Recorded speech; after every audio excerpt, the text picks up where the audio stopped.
We continue proceedings. I'd like to pay tribute to John Parry Hemingway, the last surviving Battle of Britain pilot, who died yesterday at the age of 105. Mr. Hemingway was a teenager when he joined the RAF during the Second World War. At the age of 21, when he was a fighter pilot in the Battle of Britain. A 3-month air campaign in 1940 to protect the southern part of England and British shipping from large-scale assault by the Luftwaffe. There is no doubt that the courage and overwhelming sense of duty by the RAF pilots, like Mr. Hemingway, helped end the Second World War and allowed us the freedoms we enjoy today. Order, order. We now must come to the statement. Secretary of State for Works and Pensions, Liz Kendall. Mr. Speaker, this government is ambitious for our people and our country. And we believe that unleashing the talents of the British people is the key to our future success. But the social security system we inherited from the Conservatives is failing the very people it is supposed to help and holding our country back. The facts speak for themselves. 1 in 10 people of working age now claiming a sickness or disability benefit. Almost 1 million young people not in education, employment or training. That's 1 in 8 of all our young people. 2.8 million out of work due to long-term sickness. And the number of people claiming personal independence payments set to double this decade from 2 to 4.3 million, with the growth in claims rising faster among young people and mental health conditions, and with claims up to 4 times higher in parts of the Midlands, Wales and the North, where economic demand is weakest. Places that were decimated in the 80s and 90s, written off for years by successive Tory governments and never given the chances they deserve. And the consequences of this failure are there for all to see.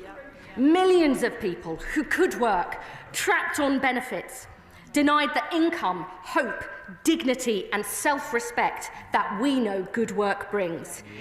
And taxpayers paying millions more on the costs of failure, with spending on working age sickness and disability benefits up 20 billion since the pandemic, set to rise by a further 18 billion by the end of this Parliament to £70 billion a year.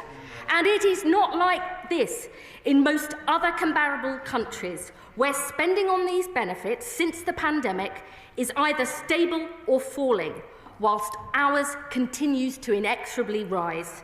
This is the legacy of 14 years of Tory failure. And today, Mr. Speaker, we say no more. Since we were elected, we have hit the ground running to get more people into good work through our plan for change. We're investing an extra £26 billion into the NHS to drive down waiting lists and get people back to health and back to work. We're improving the quality of work and making work pay with our landmark employment rights legislation and increases in the national living wage. We're creating more good jobs in every part of the country, in clean energy and through our modern industrial strategy. And we are introducing the biggest reforms to employment support in a generation with our £240 million Get Britain Working plan. Today, our Pathways to Work Green Paper sets out decisive action to fix the broken benefits system, creating a more proactive, pro-work system for those who can work, and so we protect it for those who cannot work now and for the long term.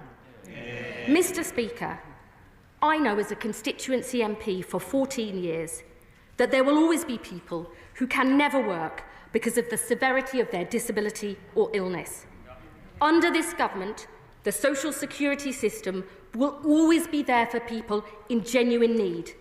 That is a principle we will never compromise on. But disabled people and people with health conditions who can work should have the same rights, choices and chances to work as everybody else. That principle of equality is vital too, Because far from what members opposite would have you believe, many sick and disabled people want to work with the right help and support. And unlike the Conservatives, that is what we will deliver. Mr. Speaker, our first aim is to secure a decisive shift towards prevention and early intervention. Almost 4 million people are in work with a work-limiting health condition, and around 300,000 fall out of work every year.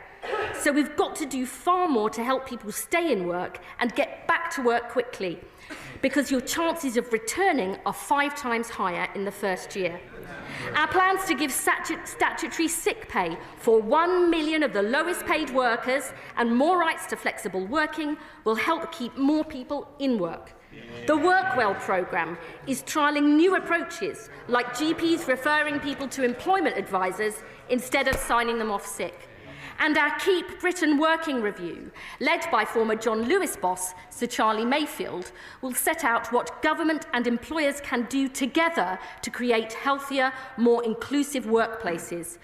So we help more employers offer opportunities for disabled people, including through measures like reasonable adjustments, alongside our Green Paper consultation on reforming access to work so it is fit for the future. And today, I can announce another step. Our Green Paper will consult on a major reform of contributory benefits, merging contributions-based job seekers allowance and employment support allowance into a new time-limited unemployment insurance paid at a higher rate without having to prove you cannot work in order to get it.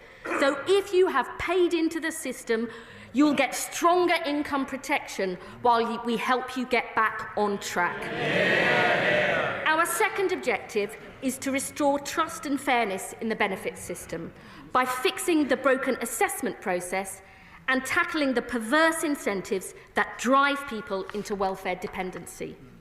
Now, members on this side of the House have long argued that the work capability assessment is not fit for purpose. Going through the WCA is complex, time-consuming and often stressful for claimants, especially if they also have to go through the PIP assessment. And more fundamentally, it's based on a binary can-can't work divide, when we know the truth is that many people's physical and mental health conditions fluctuate. The consultation on the Conservatives' discredited WCA proposals was ruled unlawful by the courts. So today I can announce we will not go ahead with their proposals. Instead, we will scrap the WCA in 2028. In future, extra financial support for health conditions in universal credit will be available solely through the PIP assessment. So extra income is based on the impact of someone's health condition or disability, not on their capacity to work, reducing the number of assessments that people have to go through, and a vital step towards de-risking work. And, Mr. Speaker, we will do more by legislating for a right to try, guaranteeing that work in and of itself will never lead to a benefit reassessment, giving people the confidence to take the plunge and try work without the fear this will put their benefits at risk. Yeah. Mr. Speaker, we will also tackle the perverse financial incentives that the party opposite created, which actively encourage people into welfare dependency. Yeah. The Tories ran down the value of the Universal Credit Standard Allowance. As a result, the health top-up is now worth double the standard allowance at more than £400 a month. And in 2017, they took away extra financial help for the group of people who could prepare for work. So we're left with a binary assessment of can or can't work and a clear financial incentive to define yourself as incapable of work, something the OBR, IFS and others say is a likely factor driving people onto incapacity benefits. Today, we tackle this problem head-on. We will legislate to rebalance the payments in universal credit from April next year, holding the value of the health top-up fixed in cash terms for existing claimants and reducing it for new claimants. with an additional premium for people with severe lifelong conditions that mean that they will never work, to give them the financial security they deserve. And alongside this, Mr. Speaker, we will bring in a permanent, above-inflation rise to the standard allowance in universal credit for the first time ever. A £775 annual increase in cash terms by 2029-30, and a decisive step to tackle the perverse incentives in the system. We will also fix the failing system of reassessments. The Conservatives failed to switch reassessments back on after the pandemic, so they're down by more than 2/3, with face-to-face assessments going from 7 in 10 to only 1 in 10.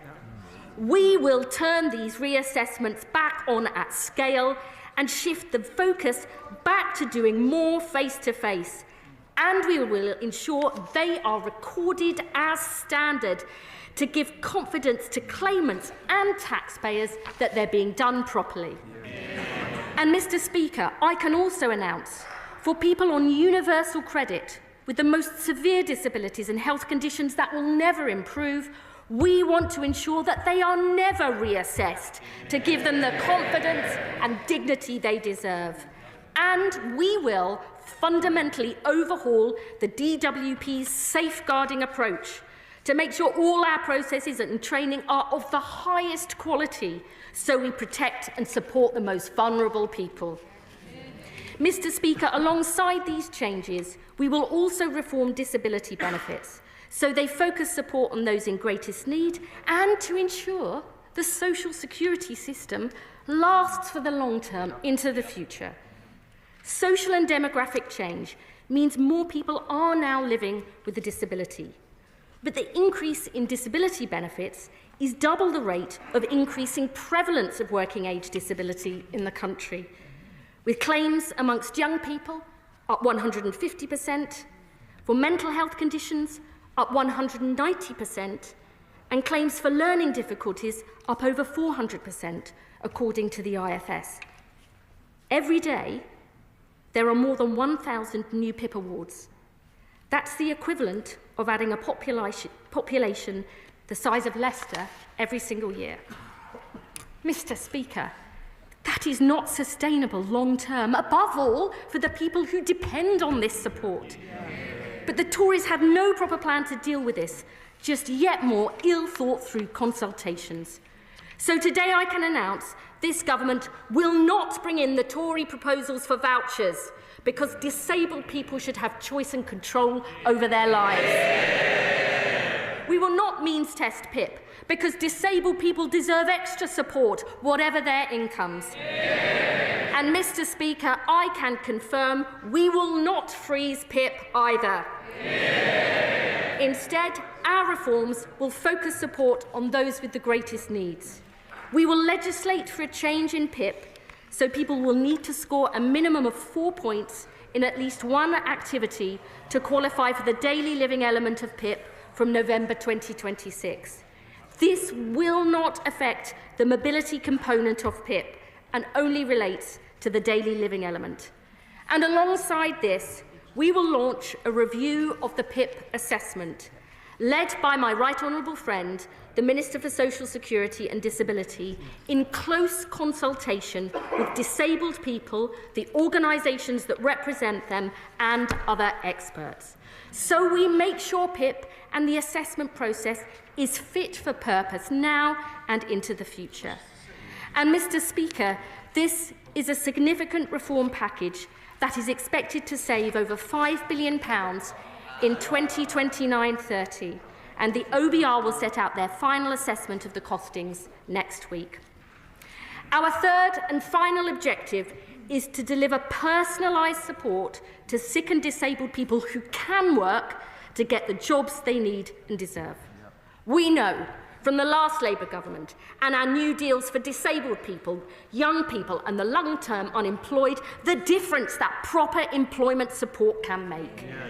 And more recent evidence from the Work Choice programme and additional work coach time shows support can make a significant difference in the number of people getting work, keeping work and improving their mental health and well-being too. This Labour government believes that an active state can transform people's lives. We know this because we have done it before. So today I can announce we will invest an additional £1 billion a year for employment support with the aim of guaranteeing high-quality, tailored and personalised support to help people on a pathway to work. The largest ever investment in opportunities to work for sick and disabled people.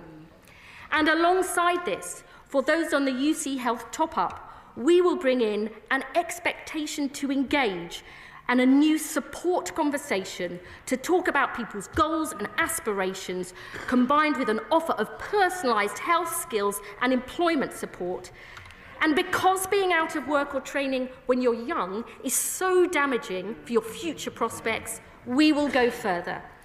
In addition to funding our youth guarantee through the £240 million Get Britain working plan, we will consult on delaying access to the health top-up in universal credit until someone is aged 22, with the savings reinvested into work support and training opportunities, so every young person is earning or learning and on a pathway to success. Mr. Speaker, the Conservatives left a broken benefits system that's failing the people who depend on it and our country as a whole. The status quo is unacceptable, but it is not inevitable. We were elected on a mandate for change, to end the sticking plaster approach and tackle the root causes of problems in this country that have been ignored for too long. Because we believe in the value and potential of every single person, that we all have something positive to contribute and can make a difference, whether that's in paid work, in our families or communities alongside our neighbours and friends. We will unleash this potential in every corner of the land, because we are as ambitious for the British people as they are for themselves. Today we take decisive action, and I commend this statement to the House. Shadow Secretary of State Helen Whately. Thank you, Mr. Speaker. And I thank the Right Honourable Lady for advance sight of her statement. She and I agree on one thing. The welfare bill is too high. Left unchecked, it will rise to 100 billion by the end of the decade.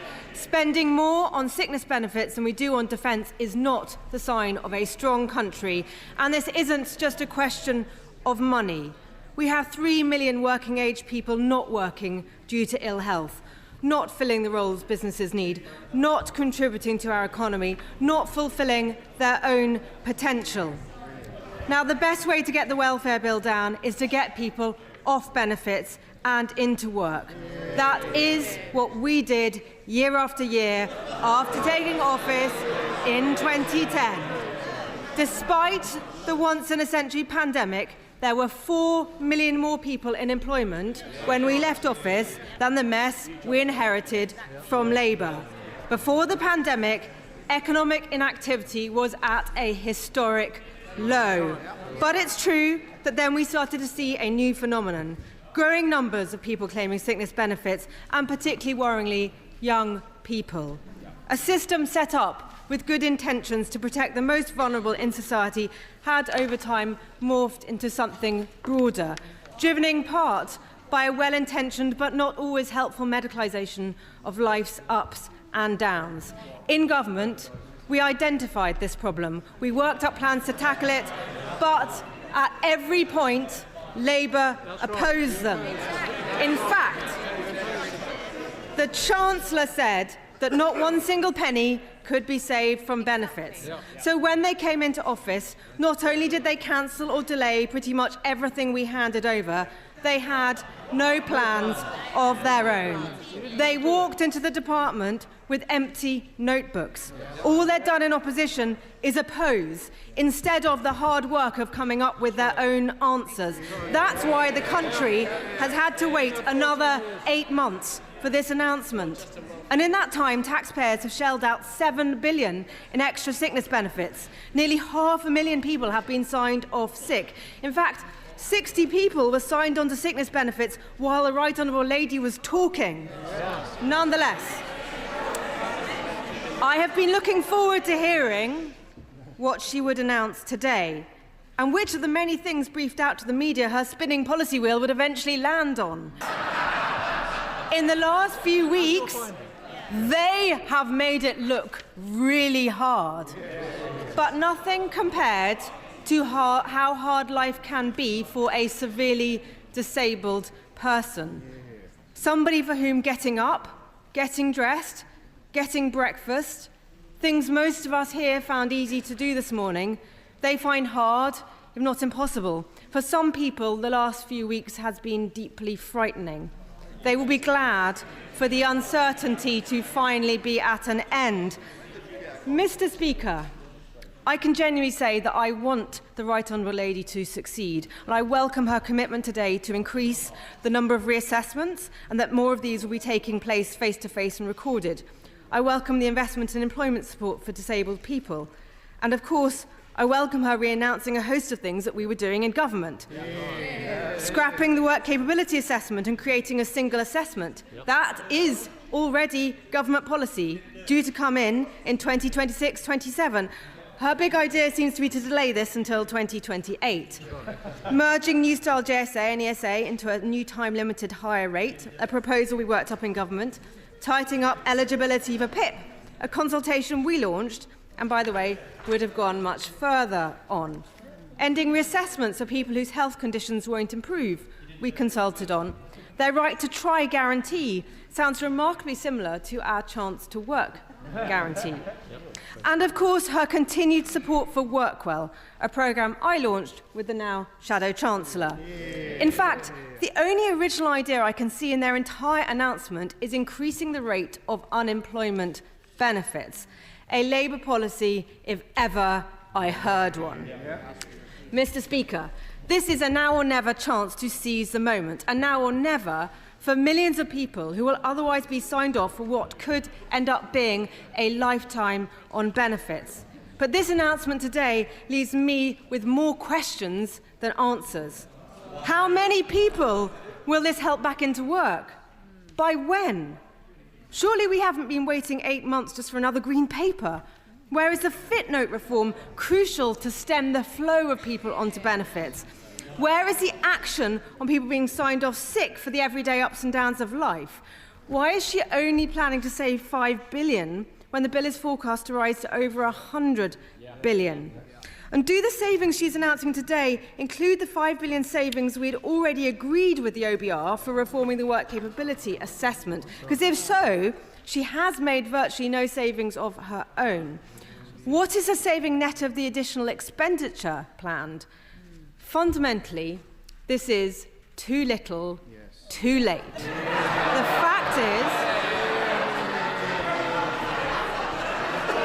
fact is, $5 billion. The fact is, $5 billion just doesn't cut it with a bill so big going up so fast. She needed to be tougher. She should be saying, no more hard-working taxpayers funding the family next door not to work. No more free top-of-the-range cars for people who don't need them. No more sickfluencers helping people to claim money they don't need. And now, before the Right Honourable Lady puts on her angry voice and leans across the dispatch box to shout at me about 14 years, can I gently say to her that everybody in this chamber and around the country knows that we lost and they won, and now her job is to govern, and it is my job to hold her to account. Our country needs everybody who can work to work. This principle should be at the heart of our welfare system. It is good for the taxpayer, good for the economy, good for the individual and their family who benefit from the security, dignity and purpose that work brings. And it means that those who genuinely cannot work get the support they deserve. But the fact is, fewer people work under Labour. It's happened every time they've been in office, and it's already happening now. They should have taken their time in opposition to come up with some meaningful reforms. They didn't, and the country is already paying the price. Secretary of State. Thank you, Mr. Speaker. I mean, I personally like the Honourable Lady a great deal, but her entire response seemed to be railing against her own party's failings and lamenting action her party itself failed to take. Too little, too late, it indeed will be the epitaph of the Conservative Party. One thing I do agree with is that this is a now or never moment, and I'm proud that this government is taking it, taking decisive action, ducking the challenges that have been ignored for too long. And also, I would say, Mr. Speaker, I'm not interested in being tough. This is about real people with real lives, and we have to be careful how we talk about this. I'm interested in taking the right steps to actually change the system, to transform people's lives, and crucially, to ensure that we have a social security system that lasts in future. 1 in 3 of us will have a health condition in our lifetimes. 1 in 4 of us is disabled. And unless we as a country in the welfare state, the world of work and all of our public service wake up to that fact, that welfare state that the Labour Party created will not be there for future generations. That is what we are determined to secure. This is a substantial package of measures that will save around £5 billion by 29-30. We will have to wait till the OBR comes up with its final costings on all of this at the spring statement. But I would just leave honourable members with this. The former Chancellor George Osborne said a decade ago, governments let unemployed people get parked on disability benefits and told they would never work again. Why? Because people on disability benefits don't get counted in unemployment figures that could embarrass politicians. The Labour Party isn't embarrassed about this situation. We're ashamed of the state the Tories left the country in. We will face up to our responsibilities. It's time honourable members opposite did the same. Chair of the Select Committee, Debbie Abrahams. Thank you so much, Mr. Speaker, and I thank my right honourable friend for her statement. I absolutely agree. Our social security system isn't fit for purpose, and I think the measures, particularly in terms of increasing employment support by £1 billion a year, by increasing the standard allowance of universal credit, something unfortunately the opposition failed to do when they were in government, will be really, really positively felt.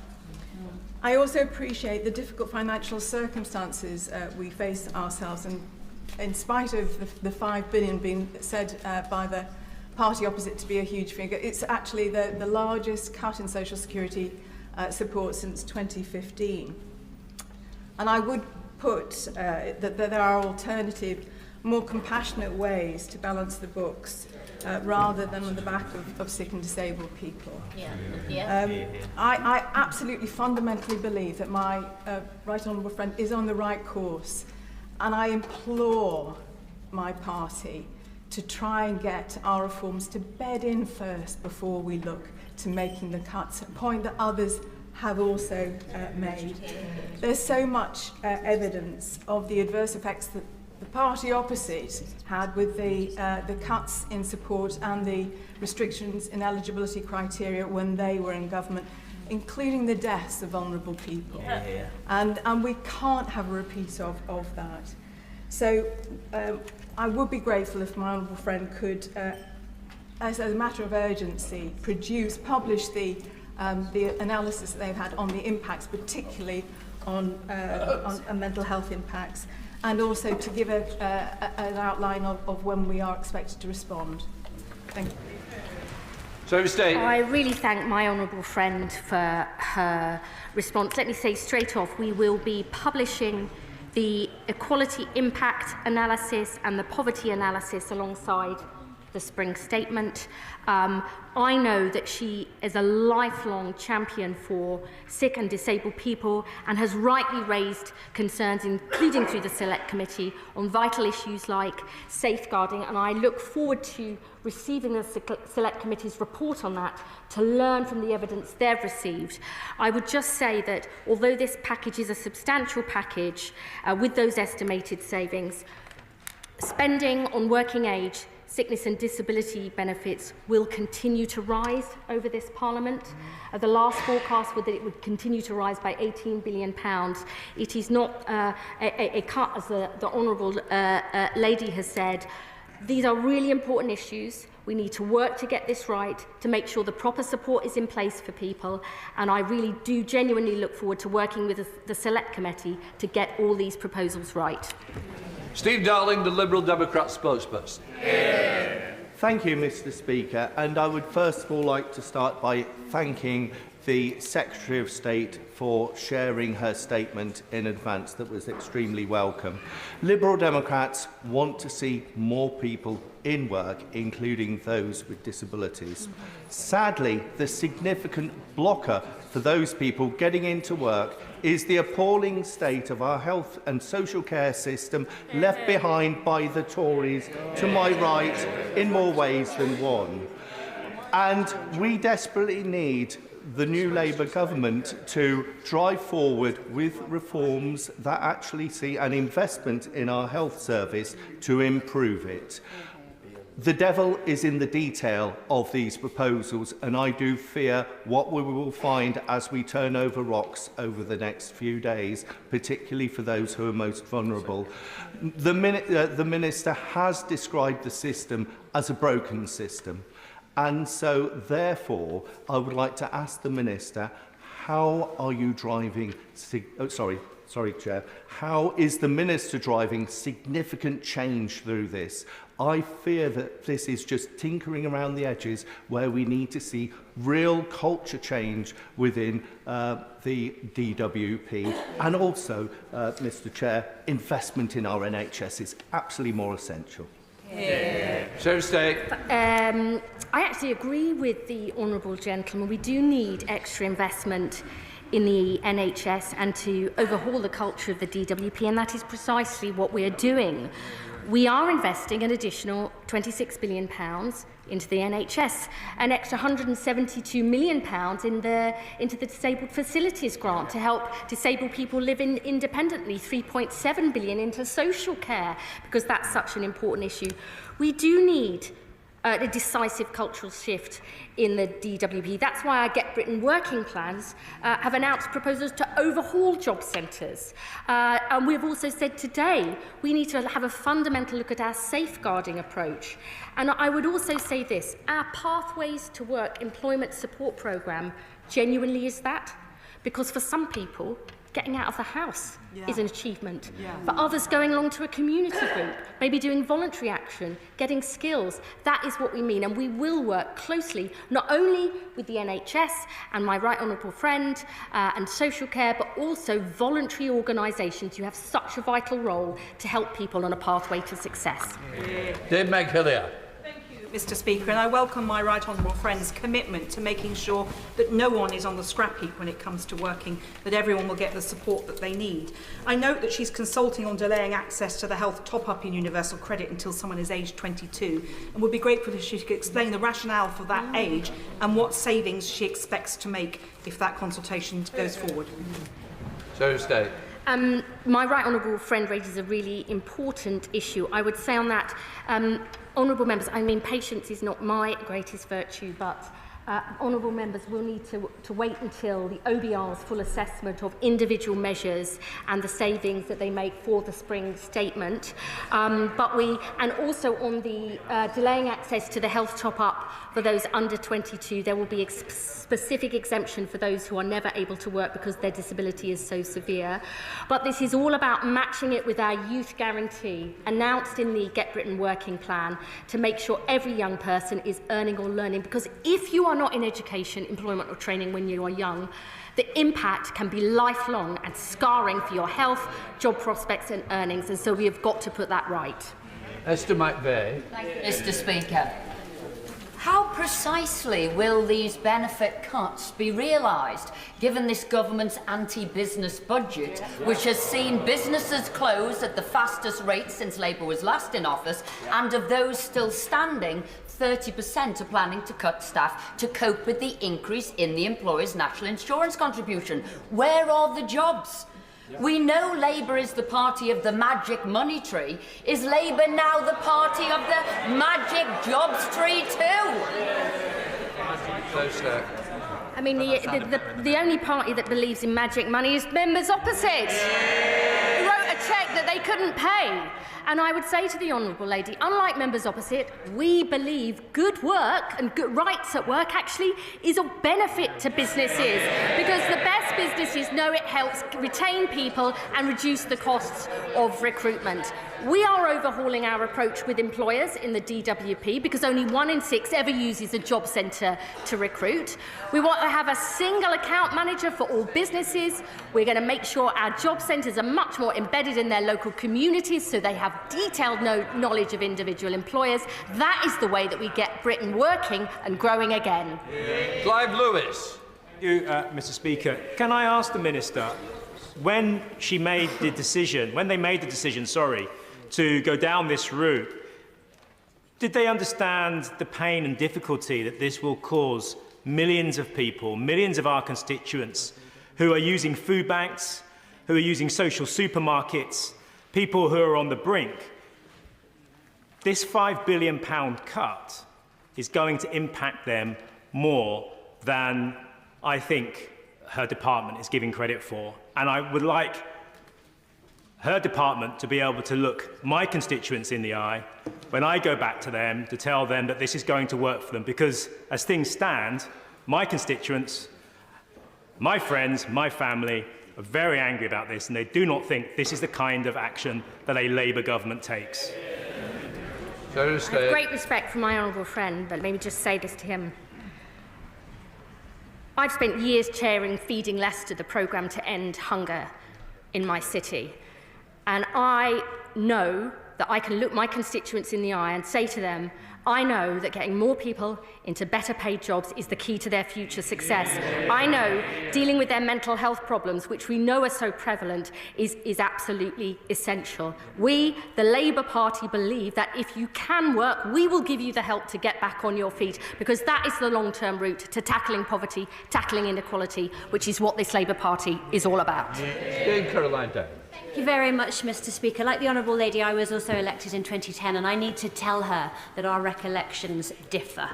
Because when I came into this role after 13 years of Labour government, 7.5% of the young people in the Gosport constituency were not in education, employment or training. That was a number that was down to 3% by last year.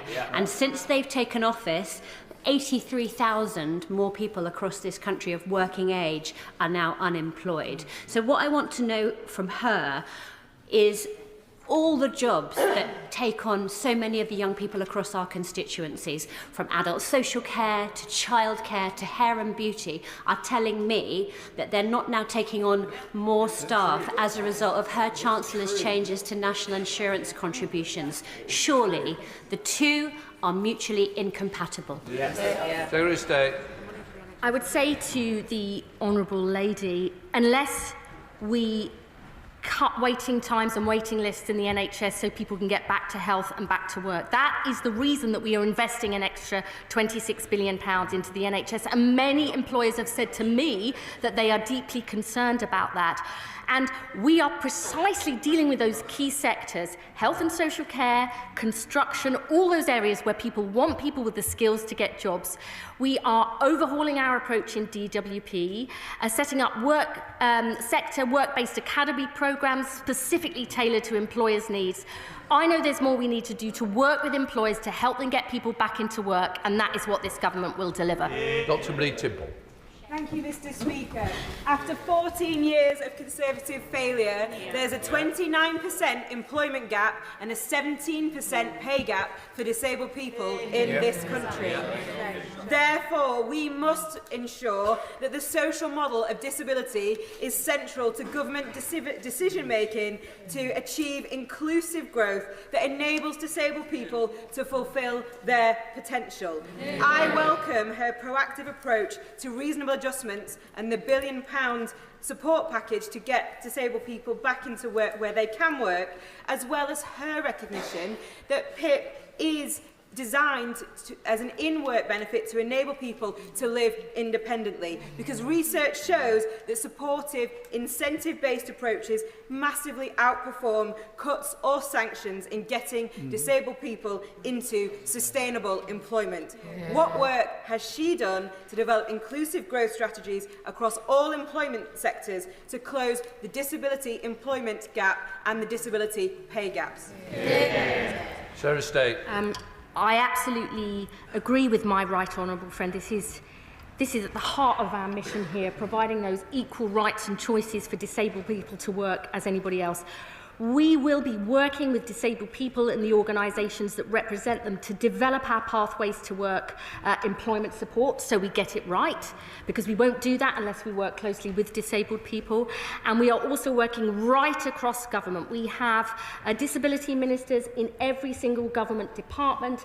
They are driving this agenda forward, and I know that my right honourable friend will give much valued advice and help to make sure we get it right in every part of this government.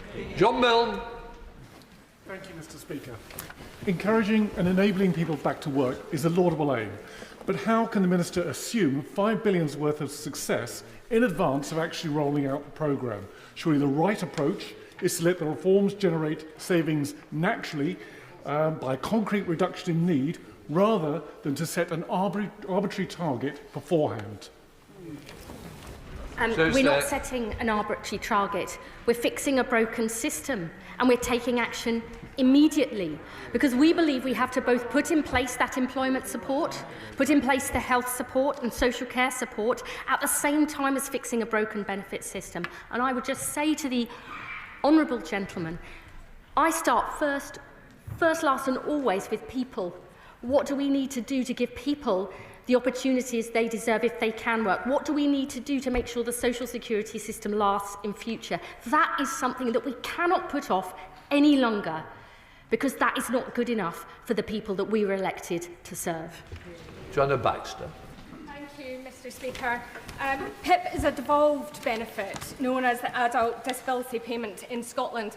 Can my right honourable friend assure me that she'll be working with partners, including the Scottish Government, to ensure that disabled people right across the whole of the UK get the support that they need? Sarah State. Absolutely, that is very important for me personally and the government as a whole, because we want people in Scotland to have the same chances and choices to work if they can do as everybody else, and to make sure people have proper protections. That is essential for us, and I will continue to work closely with the Scottish Government, not just in my own area, but I know across the board in other government departments too. Art Pritchard. Thank you, Mr. Speaker. Youth unemployment stood at 642,000 as of the last quarter of 2024, a rise of 136,000 on 2023, and a youth unemployment rate of 14.8%. She mentions earlier in her statement, earn and learn. Does she agree with me that one way of perhaps attracting some people back into work is for her to have discussions with her colleague in the Ministry of Defence, the Defence Secretary? And would she agree with me that getting more young people into His Majesty's Armed Forces, Air Force, Navy, Army, would be a starting place? I absolutely agree with the honourable gentleman. Indeed, before I was appointed to this position in opposition as a constituency MP, I have discussed with my local job centre and the Armed Forces recruitment precisely these issues, because of the really exciting careers and opportunities that are available, I think are really important for young people in my constituency and the one that he represents. And I will certainly be having more conversations with colleagues in the Ministry of Defence to make sure we put this plan into action. Clive Efford. Mr. Speaker, I've heard many people make a moral case for the changes that my right honourable friend as announced today.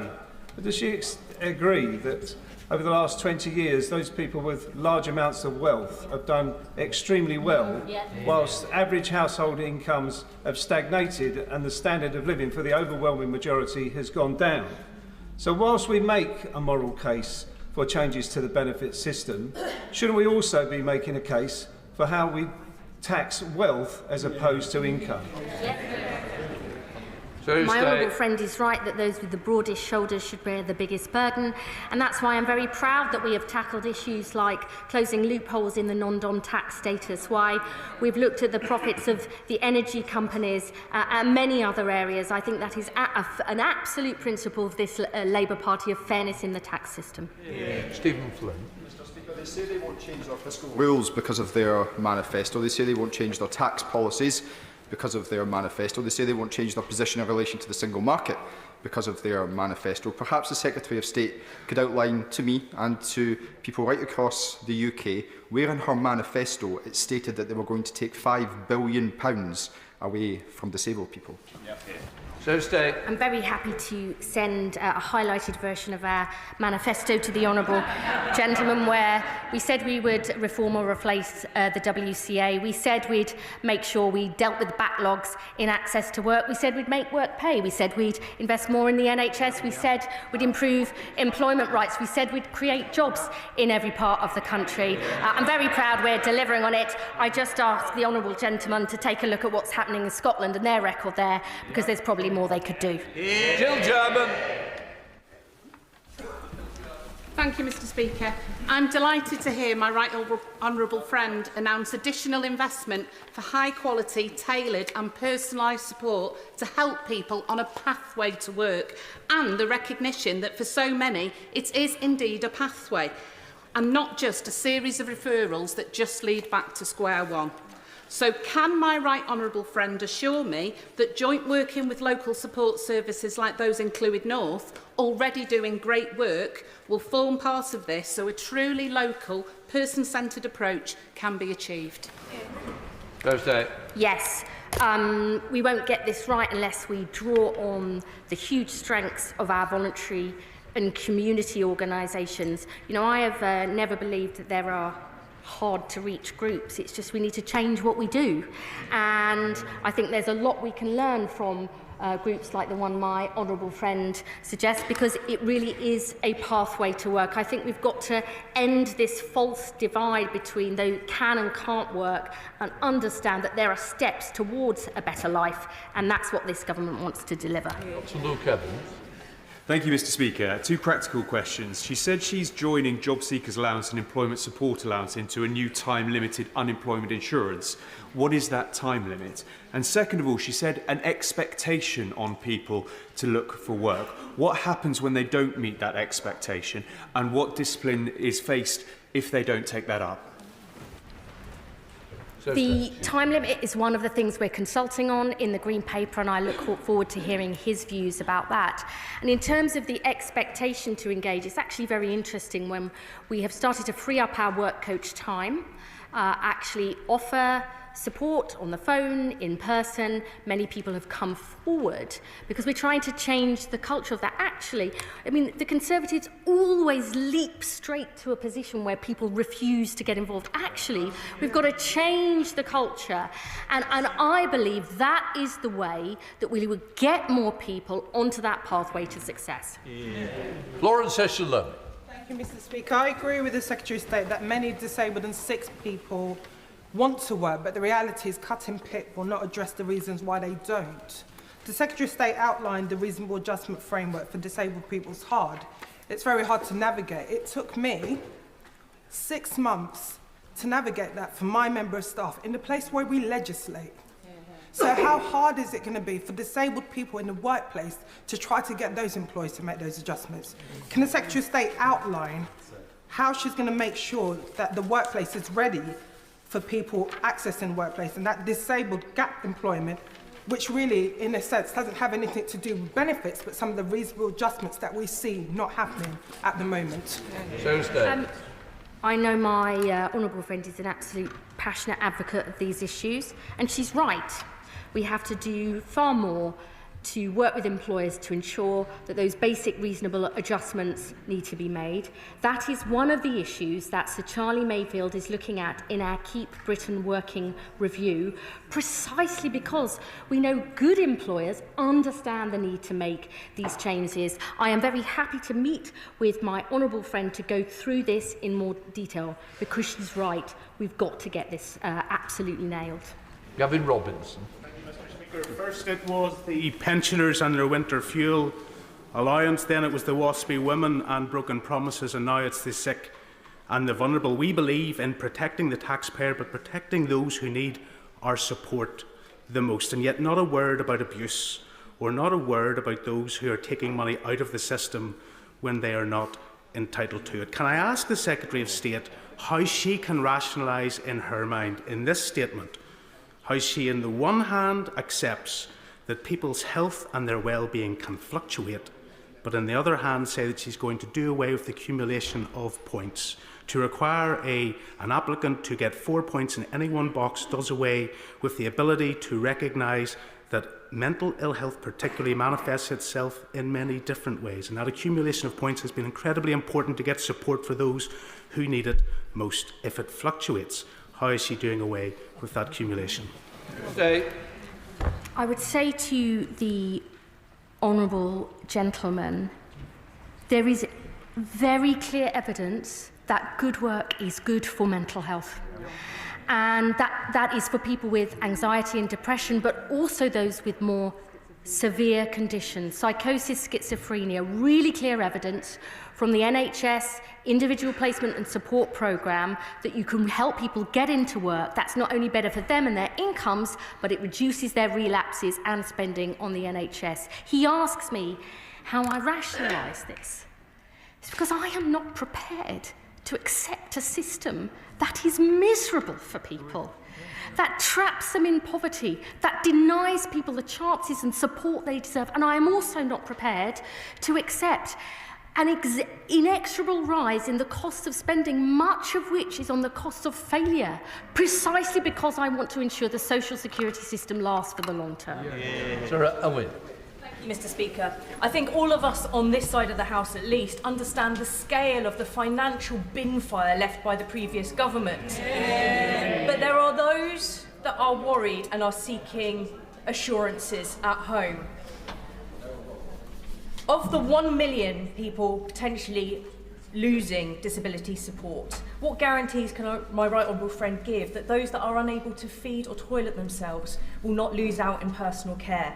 And of the 1 million who can and do want to work, of course we welcome that £1 billion extra support. But how is this government going to hold uncooperative employers' feet to the fire in giving disabled people an equal chance of employment and career success? Thursday. I agree with my honourable friend. I know people are worried and concerned. And that is a really important issue. It's why I disagreed with the opposition spokesman saying we need to be tough. I'm not interested in that. This is real people and real lives. And I would say that the changes in PIP are not coming in immediately. They will be from November 2026 for new claimants.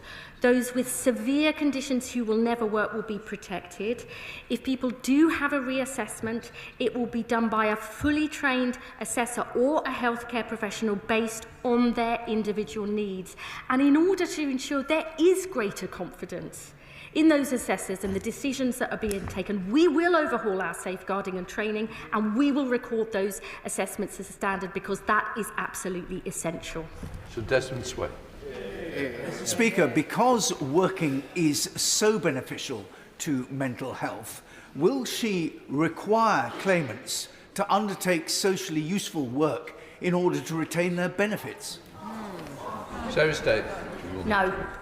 Gives you more flexibility. There's only a few. Neil Coyle. Neil Coyle. Can I thank the Secretary of State for listening to disabled people and their organisations on ending the needless, wasteful and extremely expensive repeat reassessments for those with progressive conditions. I hope it's being welcomed by those who've campaigned for that for many years. But can I ask if the Green Paper plans will include tackling the disincentives to work for disabled people and others in supported housing that mean working more than 15 hours a week can actually result in financial penalties in a system not just ignored by the party opposite, but put in place by the two parties opposite in coalition when they fumbled the universal credit introduction. Will this government fix those tax allowances to ensure that work always pays, including for disabled people in supported housing?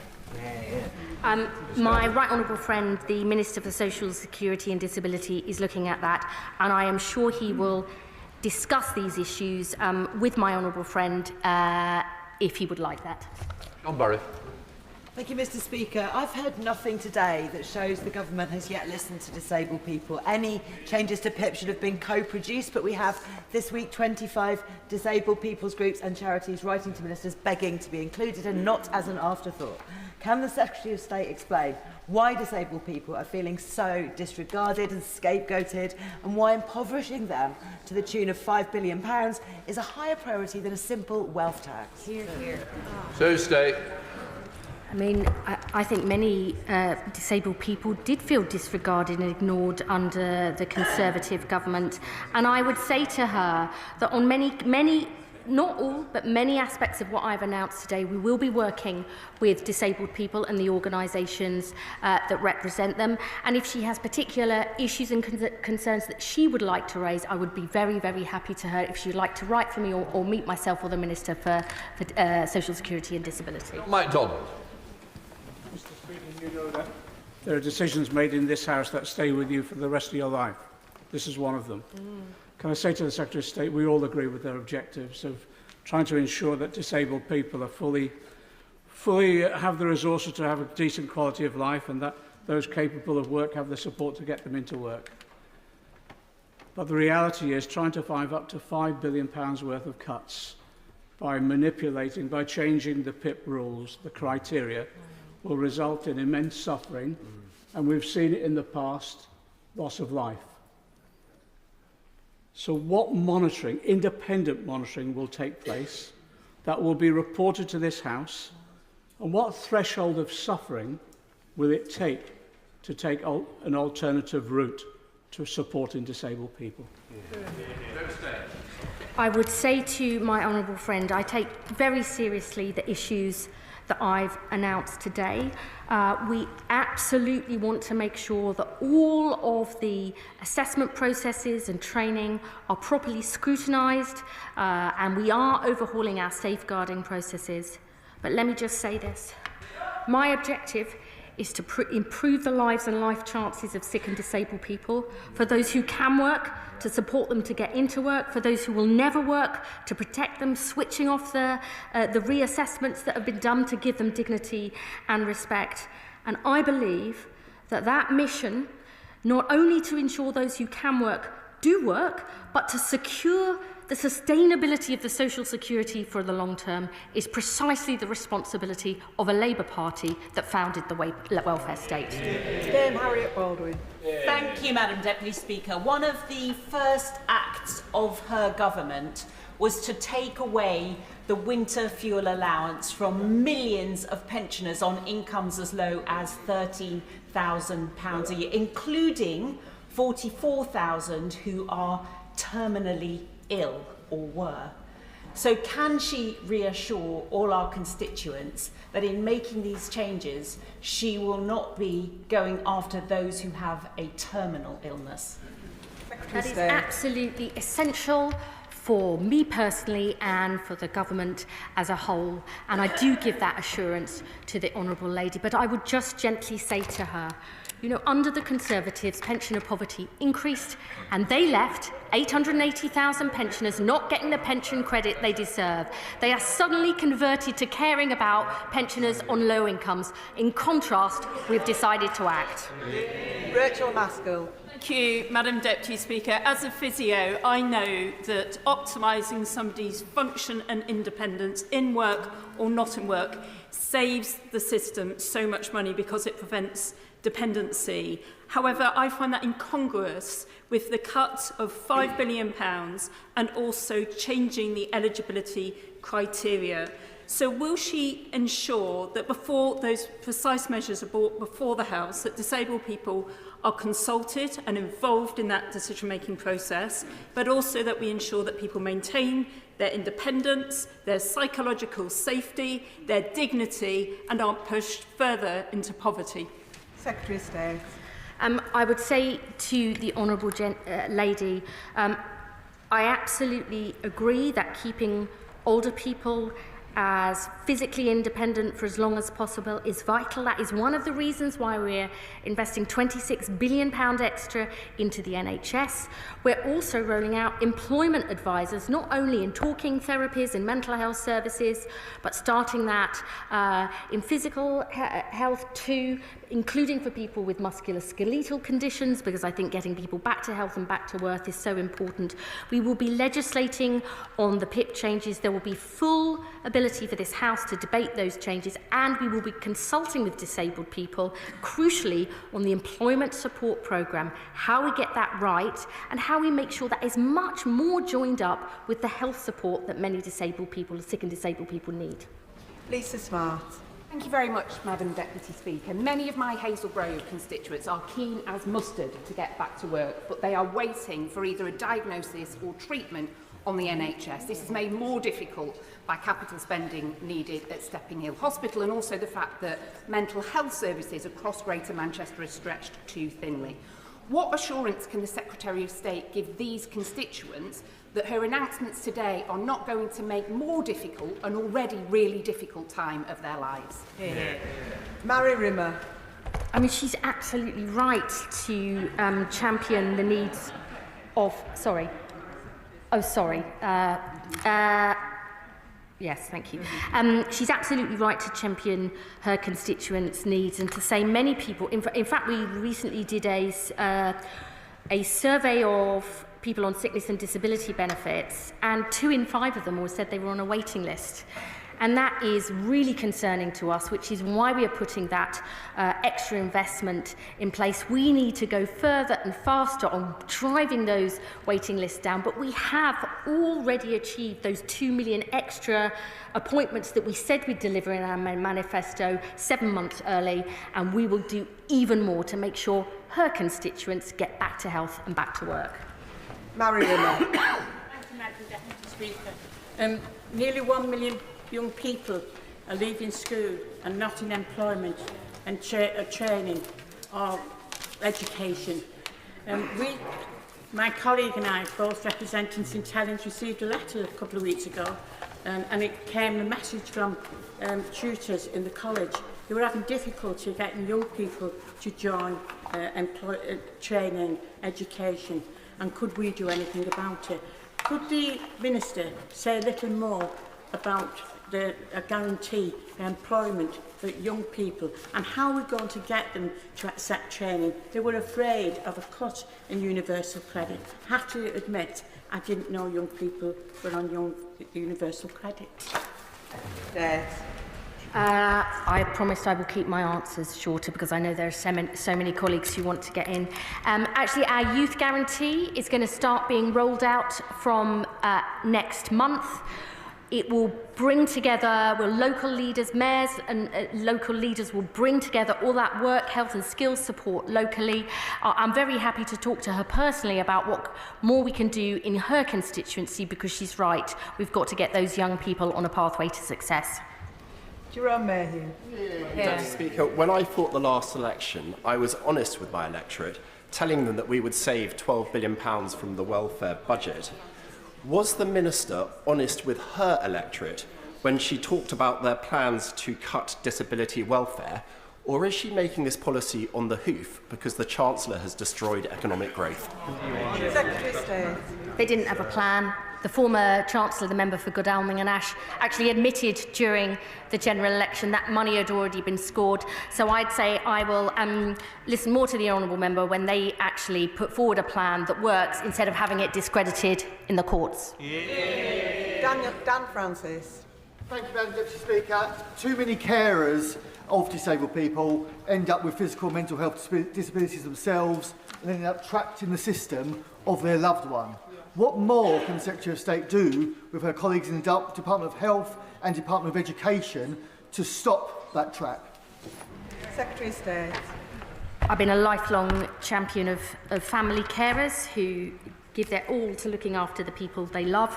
My honourable friend will know we've already boosted the carers allowance earning threshold by £45 a week to £196, benefiting more than 60,000 carers by 29/30, the biggest ever cash increase in the earnings threshold for carers. There's much more we need to do to support family carers, including them, enabling them to balance their work and caring responsibilities. So I look forward to talking to my honourable friend about this, because there's much more we need to do. Dr Caroline Johnson. Thank you, Madam Deputy Speaker. Madam Deputy Speaker, the Secretary of State says she'll legislate for a change in PIP so that people must score a minimum of 4 points in at least one activity to qualify in the future. This means that an individual who needs supervision or assistance with therapy 3.5 hours a week, and prompting and assistance with washing, and assistance to get in the bath or shower, and supervision to manage their toilet needs, and assistance to dress and undress their lower body would no longer qualify for PIP. How many such individuals are there? Secretary of State. It doesn't mean that. What I would say is that every single case is assessed on individual need. And I would say to the honourable lady, it is really important that she understands and her constituents understand we will protect those with the severe disabilities who can never work. And for anyone who goes through a reassessment process, that will be done based on their personal individual needs. Dr Zabir Ahmed. Thank you, Madam Deputy Speaker. My right honourable friend will agree with me that under the managed decline of the SNP, people in Scotland are more likely to be economically inactive than the rest of the UK. She will further agree with me that we have greater ambitions for the people of Scotland, particularly young people, than the party opposite. Will she agree with me that these reforms are absolutely necessary so they put more Scots back to work and back on the road to prosperity? Secretary of State. Yes, I would. I mean, people in Scotland deserve the same chances and choices to work, to get skills, get training, to not have young people leaving school without the qualifications they need, to not have an NHS that isn't reducing waiting times, to overhaul job centres. Absolutely. And we will continue to work with the Scottish Government to put all of those problems right, because we want people in every part of this country to benefit. Richard Ford. Thank you, Madam Deputy Speaker. I welcome the Secretary of State's shift towards prevention. Last May, my constituent Alexander McRandall was riding his motorbike on the lanes of East Devon when he struck a pothole and was thrown from his bike. His collision resulted in permanent nerve damage. He's had to leave a 40-year career. His wife Louise has given up work to look after him. While they will be reassured to hear that the government is not going to freeze PIP, does the Secretary of State recognise that prevention also requires more investment in local government to prevent situations like this? Secretary of State. I'm really sorry to hear about what's happened to his constituent and his family and the impact that this must have had on them. I think there is absolutely more we need to do to provide local support. That's why the Get Britain Working Plan actually isn't all being determined by Whitehall, because I think local leaders know best what local areas need. So that is why we are devolving more resources, more powers and more responsibilities to local areas to make sure we shift the focus towards prevention and early intervention and help get people back on their feet. Mary Kelly-Foy. Thank you, Madam Deputy Speaker. When cuts to incapacity support was introduced by the last government through the work-related activity component, we saw severe rises in poverty with no significant increase in employment, and cases of mental health skyrocketing.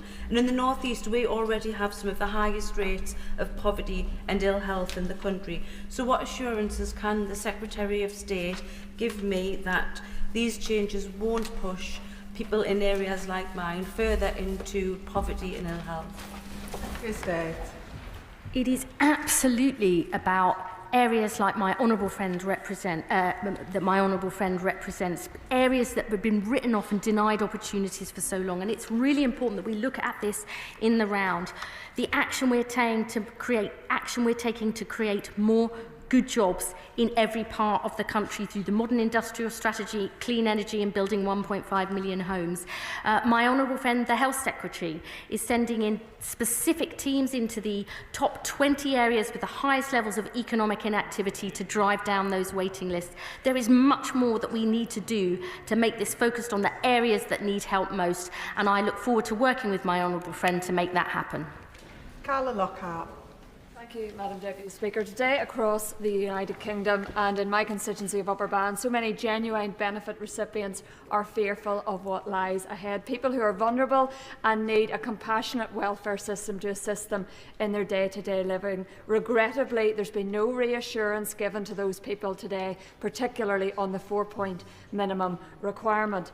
Little mention today about fraud and the genuine need to tackle it head-on. Does the Secretary of State not believe that equipping our benefit fraud officers with resources and powers to catch and deal with those frauding would be a better starting point than sweeping changes that will unlikely outsmart the fraudster but will hit the most vulnerable? The Honourable Lady may not know, but we have a fraud bill going through Parliament right now because we believe £8 billion wasted on fraud every single year is unacceptable. I'm more than happy to write to her to set out the contents of that bill and then we can have another discussion. Imran Hussain. Thank you, Madam Deputy Speaker. And the reality remains that over the last few weeks, thousands of the most severely disabled people in my constituency and millions across the UK have watched in disbelief as politicians debate cuts to the support that enables their very survival, leaving many at breaking point, Madam Deputy Speaker. Does the Secretary of State understand the real fear and distress that this has caused? And will she today, from that dispatch box, commit to ensuring that not a single person who currently receives PIP now is unfairly punished or left struggling by these plans? Secretary of State. I do understand the worry and anxiety, and I hope I've made it clear to the House today. I don't start from a position of being tough. I start by precisely from a position of compassion for people who can work, who are being denied opportunities, and for compassion for severely disabled people who will never work, which is one of the reasons why we're overhauling our safeguarding processes and ensuring those who can never work are never reassessed to give them the confidence and dignity they deserve. Gregory Stafford. Thank you, Madam Deputy Speaker. I welcome any initiative that will see more people getting back into work. And whilst I have some concerns about the detail that the Secretary of State has announced, especially around targeting, I think, the wrong people within this, and also the fact that there won't be the jobs for them to go to because of national insurance contributions, can I press, however, on the actual detail? I find it strange that she can tell us it's going to save £5 billion, but can't even give us a ballpark figure of how much she's going to spend beyond and above the £1 billion that she's already announced. I know it's going to come out in the OBR. I don't expect it to the penny, but can she give us a rough cost of how much her changes are actually going to cost? Secretary of State. The honourable gentleman may know that members on this side of the House strongly believe in and support the independence of the OBR and the processes behind it. So whilst we are able to give overall figures today, the individual costings, how many people who will be affected, and by how much, he will have to wait until the OBR assessment is published at the spring statement. Gianwara. Many constituents have contacted me afraid of losing their benefits. After 14 years of Tory neglect and chaos and several months of scaremongering, there's real vulnerability and fear in my constituency. So could she confirm that on this side of the House, we believe that those who cannot work are entitled to a decent standard of living nevertheless? And like her, I believe that good work is good for you. Good for mental well-being, good for sense of worth, good for economic security, and disabled people are entitled to that. Would she write to me and set out in detail the incremental support that disabled people in Newcastle Central and West, including tech support, can expect as a result of these measures, and when? I absolutely commit to doing that. Harriet Cross. Thank you, Madam Deputy Speaker. The statement referred to right to try legislation being brought forward, and in the statement the Secretary of State also referred to de-risking work. But the Treasury's NICS rises make employing more expensive, and the Employment Rights Bill makes employing more risky. What assessment has her department done with other relevant departments on the impact of the recent government policies on job creation, and what impact this will have for the opportunities of sick and disabled people to try work? Secretary of State. I mean, members on this side of the House believe good work and employment rights makes it more likely that people will take work. That's why we're bringing them forward, and it makes it more likely to keep people in work. And actually, we have a lot of employers who want to work with us to get the people that they need. Because they are struggling to fill those vacancies, we're overhauling our approach to that because we want to serve employers to better meet their needs. Melanie Ward. Of course, everyone in our country who can work and should receive appropriate support to do so. It is of the utmost importance to many on these benches that Labour ensures that disabled people who can never work are supported and protected to live the best possible life in dignity. Can the Minister tell me how an adult who cannot work, however much they would have liked to, because, for example, they have cerebral palsy, a visual impairment and learning difficulties, and who is on enhanced PIP and LCWRA, will be affected by these changes? What would be the impact on their finances? Secretary of State. I know my honourable friend cares absolutely passionately about these issues, and I have spoken to her about them many times before. I absolutely agree, and we commit that people who will never be able to work because of the severity of their disability or health condition will be protected by this. And in fact, by never going back and reassessing people, I hope that we will make a positive improvement, giving them the dignity and respect they need and deserve. Alison Bennett. Thank you, Madam Deputy Speaker. Culture matters, and when I've spoken to carers who've been the victim of the carers overpayment scandal, the culture at the DWP is something they describe as spirit-crushing. But the culture of the government matters too. And last week I spoke to my constituent Jeff, who lives in Haywards Heath, who is partially sighted, and he told me that he and the partially sighted community have been sick with worry about what's been brought forward today. Does the Secretary of State think that the pitch rolling that's gone over the last 10 days is the right way to make these kinds of announcements? Secretary of State. I hope from now on honourable members will focus on the proposals we are actually putting forward.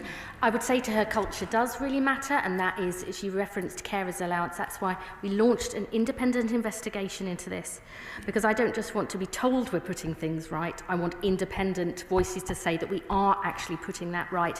And even recently, I would just say, I mean, I think many of our work coaches in job centres are absolutely wonderful, but I've heard from other honourable members in this House things like work coaches ringing deaf people. You know, we have to start changing that, looking at our training processes, putting all of this right, so everyone is treated with the dignity and respect they deserve. Adam Thompson. Thank you, Madam Deputy Speaker. In Erewash, there are many disabled and sick people who can never work, but who are forced to jump endlessly through hoops for the benefits that they need to survive.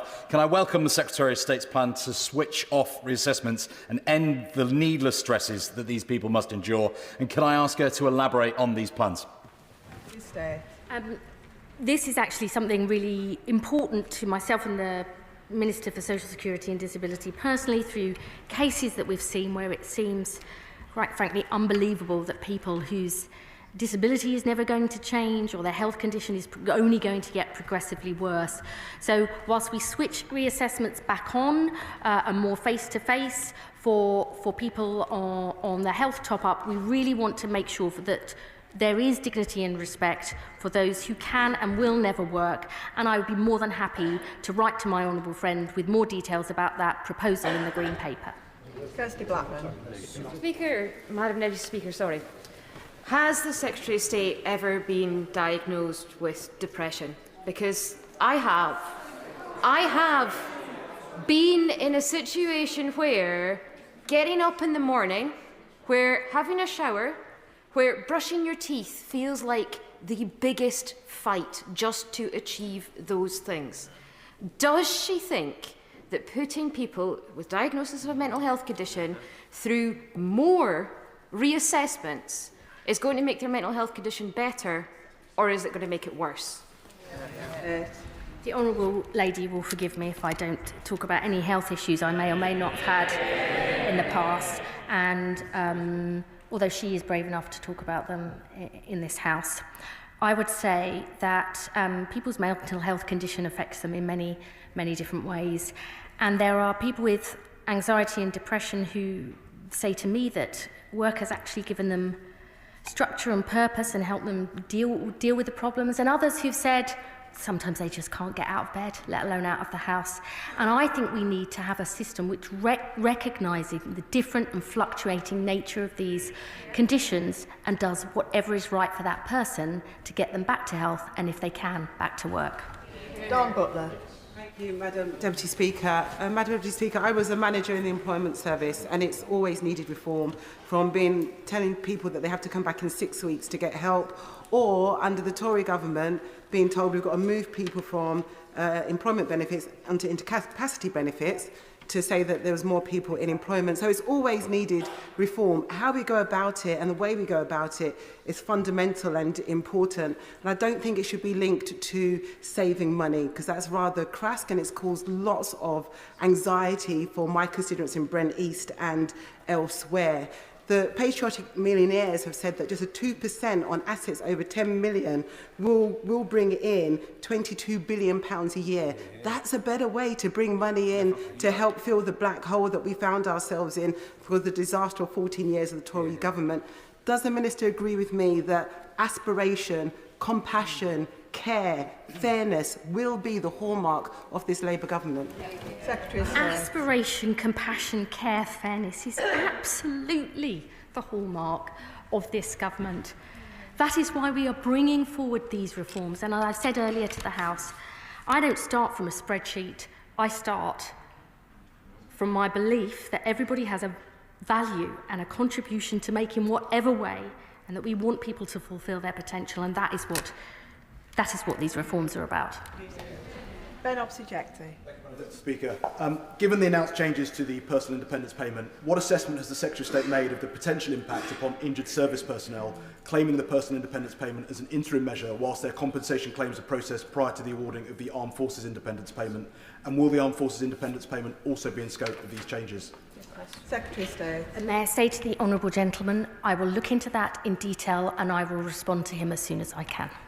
Helen Hayes. Thank you, Madam Deputy Speaker. My right honourable friend co-chairs the Child Poverty Task Force. Can she tell the House what analysis she has undertaken of the impact of the reforms she's announcing today on child poverty? Will she publish that analysis? And can she assure the House that the reforms she is announcing today will not make child poverty worse for anybody who is a child living in a family where their parents or carers are in receipt of benefits? Secretary of State. As I said earlier, and my honourable friend raises a very important point, we will publish the equality impact analysis and the poverty impact analysis around the time of the spring statement. I would say what's really important is we have to look at the benefits for more people being in work and improving their incomes. That is absolutely essential, and we will be coming forward with our child poverty strategy because we have a clear manifesto commitment to drive that down, because children growing up in poverty could have their life chances damaged for years to come, and we are determined to put that right. Jeremy Corbyn. Thank you, Madam Deputy Speaker. The predication of this whole statement is saving £5 billion at the expense of people with disabilities in our society. Anyone who's been through the trauma of trying to apply for a personal independence payment and the intrusive nature of the questioning and the very great difficulty of obtaining it and then of continuing to receive it in the future, what her statement has done is caused consternation and dismay to many people around the country who understandably are alarmed that their benefits are going to go down, particularly those with disabilities, and they're going to live in greater poverty as a result of it. Can she, with hand on heart, say that no disabled person is going to be worse off after a statement, or is that £5 billion going to be taken at the expense of those who live the most difficult lives already in our society? Secretary of State. The predication of this statement is to stop people being written off denied opportunities, denied hope, denied a future, and it's about making the social security system sustainable for the long term. And that, for me, is so important, because when you have 1,000 new people being new PIP awards every single day, many driven by mental health, young people, we have got to look at this. We can't duck this challenge, because I want a social security system that is there for centuries to come. Before I call the next member, I am hoping to try and get everybody in, but I will be finishing around 2:30, so please do help each other by keeping questions and answers short. Gregor Poynton. Thank you, Madam Deputy Speaker. My Livingston constituents will welcome the Secretary's commitment today to protect with dignity those who cannot work because they're so severely disabled or with illness. But there are many sick and disabled people who can work with the right support. So can my right honourable friend confirm that those people will get the support they need to get into work to build a better life for them and their families? Secretary of State. Yes. Honourable members have rightly said that PIP is not a benefit related to work, it's a contribution to the extra costs of living with a disability. And actually 17% of people on PIP are in work. I want to expand opportunities for disabled people who can work to get into work, because the disability employment gap, which actually fell under the last government, has sort of flatlined. We want to sort that out, because we believe disabled people should have the same rights and chances to work if they can as everybody else. Vicky Slade. Madam Deputy Speaker, can the Minister offer some reassurance to Sue from Wareham about her 45-year-old son who is permanently disabled through childhood illness? She told me that he's got great abilities and works part-time with support, but every time there's a change of circumstance, he has to prove again his permanent disability. Now, you've confirmed that there will be changes regarding reassessments by DWP, but will these also apply across other government departments, including DFT, for matters including bus passes and blue badges, because these things cause huge mental health issues? Secretary of State. She raises a really important point. I will look at that and write back to the Honourable Lady to make sure we address it properly. Charlotte Nichols. Thank you, Madam Deputy Speaker. While I accept it's perfectly possible for people with the right support with severe mental health conditions to work, as in Warrington we already have an employment rate above the government's national target, is there not a risk that these proposals today are premature and are legislating for the mental health services we might hope to have in the future, not where these services are today? And does she accept that the issue is not over-diagnosis, but the broken mental health services we inherited? Secretary of State. I've always believed that we should follow the evidence on this. We've got a clear commitment to recruiting 8,500 new mental health workers to have mental health support in every primary and secondary school to prevent problems from happening. But I would say we also need to roll out this individual placement support within the NHS. I mean, I've seen it in my own constituency. It can be life transforming, but we need to go further and faster to ensure all people with mental health problems who can work do that. Anne Davies. Madam Deputy Speaker.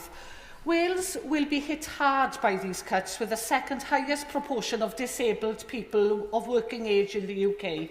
And stripping £5 billion from the system will only increase pressure on other services. Has the Secretary of State secured her Labour Welsh Government colleagues' approval, as they will be the ones that will have to shoulder the cost of these damaging cuts? Secretary of State. Welsh Labour wants to see more people having the chances and choices to get good jobs. That is why we have a modern industrial strategy to create good jobs in every part of the country, why we're building 1.5 million new homes, why we want to see clean energy support. All of these things will make a huge difference. We do not believe the status quo is acceptable or inevitable. That is why our plan for change will create more good jobs in every part of the company, and that's something I hope she and her party will welcome. Annalise Midgley.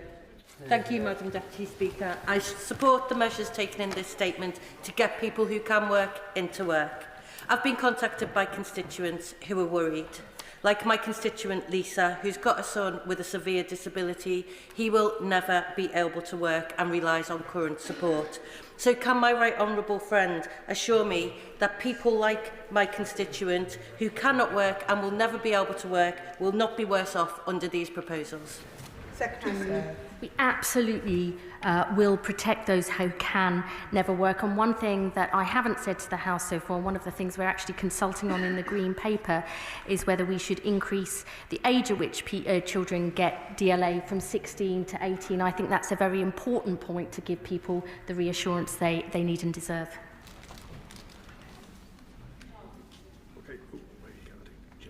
Jim Allister.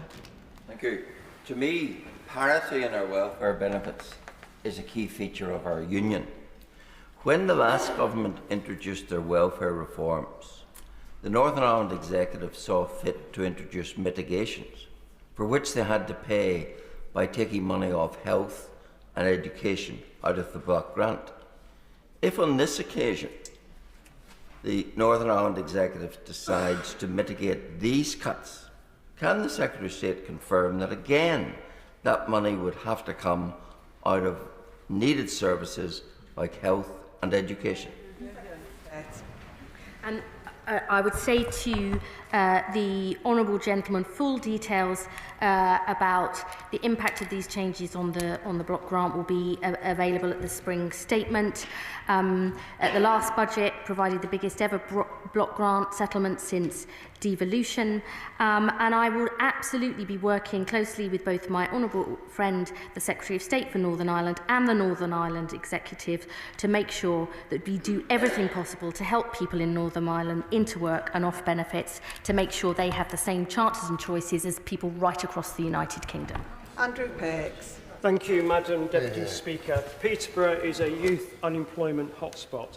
And I know there's not many members on the other benches left at the moment, but one of the most shameful parts of their record has been writing off a generation with 1 in 8 young people not in education, earning or training. There is nothing progressive or good about a government that writes off young people and puts them on benefits. Can I welcome the work that she's announced about employment support services for young people? And can I ask her to speak more about my passion, which is the government's youth guarantee, and how we put into reality youth jobs for the future? I know that young people in my honourable friend's constituency are much more likely to be unemployed than young people in the rest of the country, and his passion for the youth guarantee. We are investing extra support into that youth guarantee in his area, and I look forward to launching that youth guarantee very, very soon. Shirkat Adam. Thank you, Madam Deputy Speaker. I applaud the intention of getting people back to work, of course we do. But my inbox, I am certain, like everybody else here, is full of emails from petrified disabled constituents. And the recurring theme is this, Minister, is the absolute disbelief that once again welfare cuts are being imposed by no other than the Labour government. What would she say to my constituent, Jason, who lives in our city, who has now been told by Leicester City Council they will now consider his PIP payment as income and have increased the amount he has to pay by council tax? How does the Minister expect Jason to find the additional £900? I'm very happy if he writes to me about that constituent so I can look at the issue. Kim Johnson. Thank you, Madam Deputy Speaker. 3/4 of the people who claim universal credit and disability have gone without essential items in the past 6 months. The £5 billion cut is likely to make that worse for them. I've had lots of emails from my Liverpool Riverside constituency, and as mentioned already this afternoon, will the Minister speak with the Chancellor about looking at a wealth tax, because we need a wealth tax and not to be attacking those most vulnerable. I know my honourable friend cares passionately about these issues. Her constituents will not only benefit from the £1 billion investment into employment support, but the first ever above inflation permanent increase in universal credit if they are on both universal credit and PIP. And we have already taken action to ensure those with the broadest shoulders take a bigger burden, including our action on the non-dom tax status and a tax on the profits of the utility companies. That principle of fairness is vital to us all. Jim Shannon.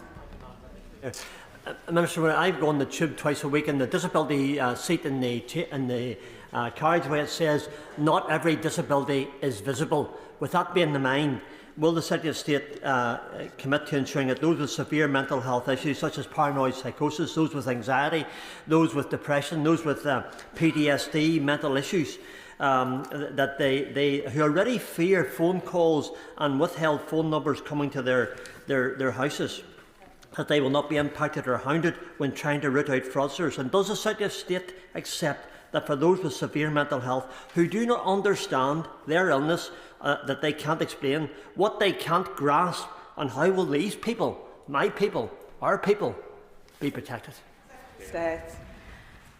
I think everyone's situation and condition is individual and personal to them. That's why it's really important any reassessments are done on an individual case-by-case basis.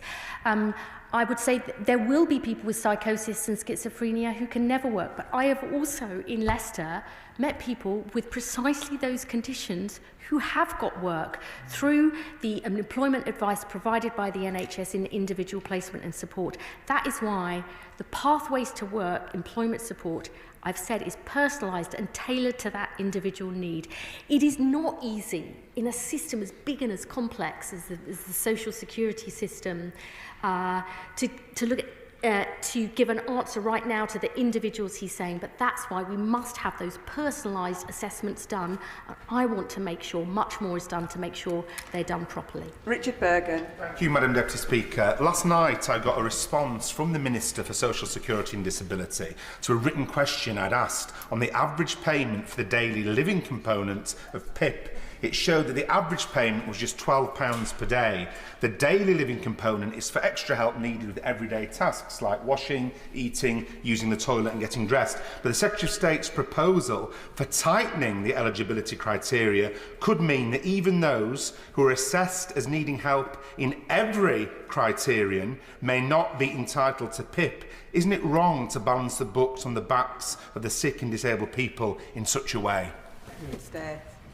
I thank my honourable friend for the proposal, just to sort of confirm that we will focus PIP on those with highest needs by changing the assessment so a minimum 4 points is required on the daily living component. That will be for new claimants from November 2026. People who are coming up for reassessments, they will be done on a personal case-by-case basis. I really understand why honourable members put forward issues about individuals, but we can't determine that from the dispatch box. It's got to be done on an individual case-by-case basis. Deputy Speaker, I represent the second most deprived constituency in the United Kingdom with nearly 1 in 2 children living in poverty, and I really worry about the child poverty numbers that these measures could impact on. But just coming to young people, and especially mental health, we've got double the national average of young people out of work and education and training, but they can't get access to mental health support to get them into work. This is happening right across Blackpool, but across the country. What can the Secretary of State do to turbocharge the health service, but also put voluntary and the third sector and the charity sector into job centres so people can access mental health support immediately rather than waiting for us to rebuild the NHS after they left it in such a terrible mess? I mean, we actually want to look at putting job centres into GP surgeries, into community centres. I mean, I believe in a jobs and careers service, going to where people are rather than always expecting them to come to us. He is right to raise this issue. I mean, in some parts of the country, I believe I'm right in saying this, for example, in Manchester, in the combined authority there, they've actually commissioned specific talking therapist support for people who are looking for work. That is the direction of travel we want to move in, and I'm more than happy to discuss that with him in more detail. Deirdre Costigan. Thank you, Madam Deputy Speaker. Hundreds of disabled people in Ealing Southall want to work, but they often face absolute poverty pay and feel they would be better off on benefits. This is because, on average, disabled workers are paid £2.35p an hour less than other workers. That's £4,300 less a year. Can the Secretary of State outline how Labour's commitment in the King's speech to a new equality bill will ensure that disabled workers finally get equal pay at work and can choose a good job over feeling... Order. Secretary of State. I'm delighted to tell my honourable friend we have today launched the consultation on equality pay gap reporting, and I hope that will make a huge difference. Blair McDougall. Madam Deputy Speaker, if we do believe in the social model of disability described by the member for Penistone and Stockbridge earlier on, can I encourage the Secretary of State and all of us to find a different language to talk about this?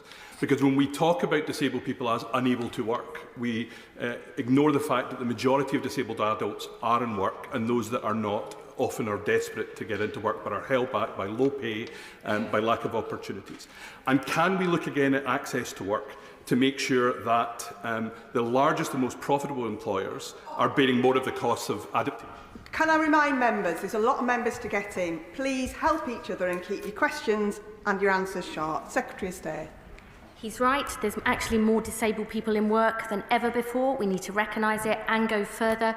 We are launching a consultation on access to work to make sure that more people are able to get that vital support and that it goes into the right place at the right time.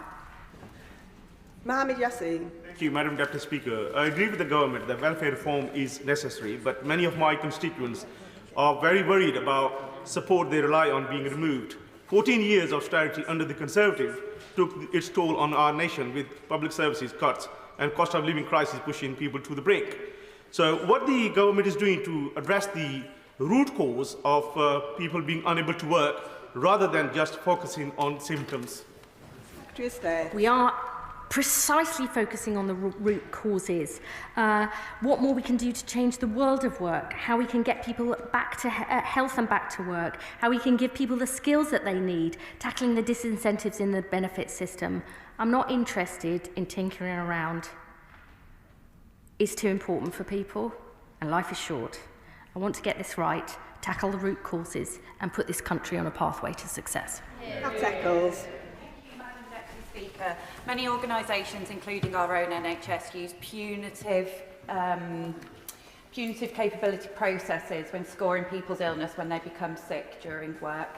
And this adds additional stress to the people who need support most. What support will you give to employers to ensure that their employees are well supported if they're experiencing ill health? Our Keep Britain Working review, led by the former John Lewis boss, Sir Charlie Mayfield, is looking precisely at this issue. What more can we do to support employers to help give more opportunities for sick and disabled people to get work and to stay in work?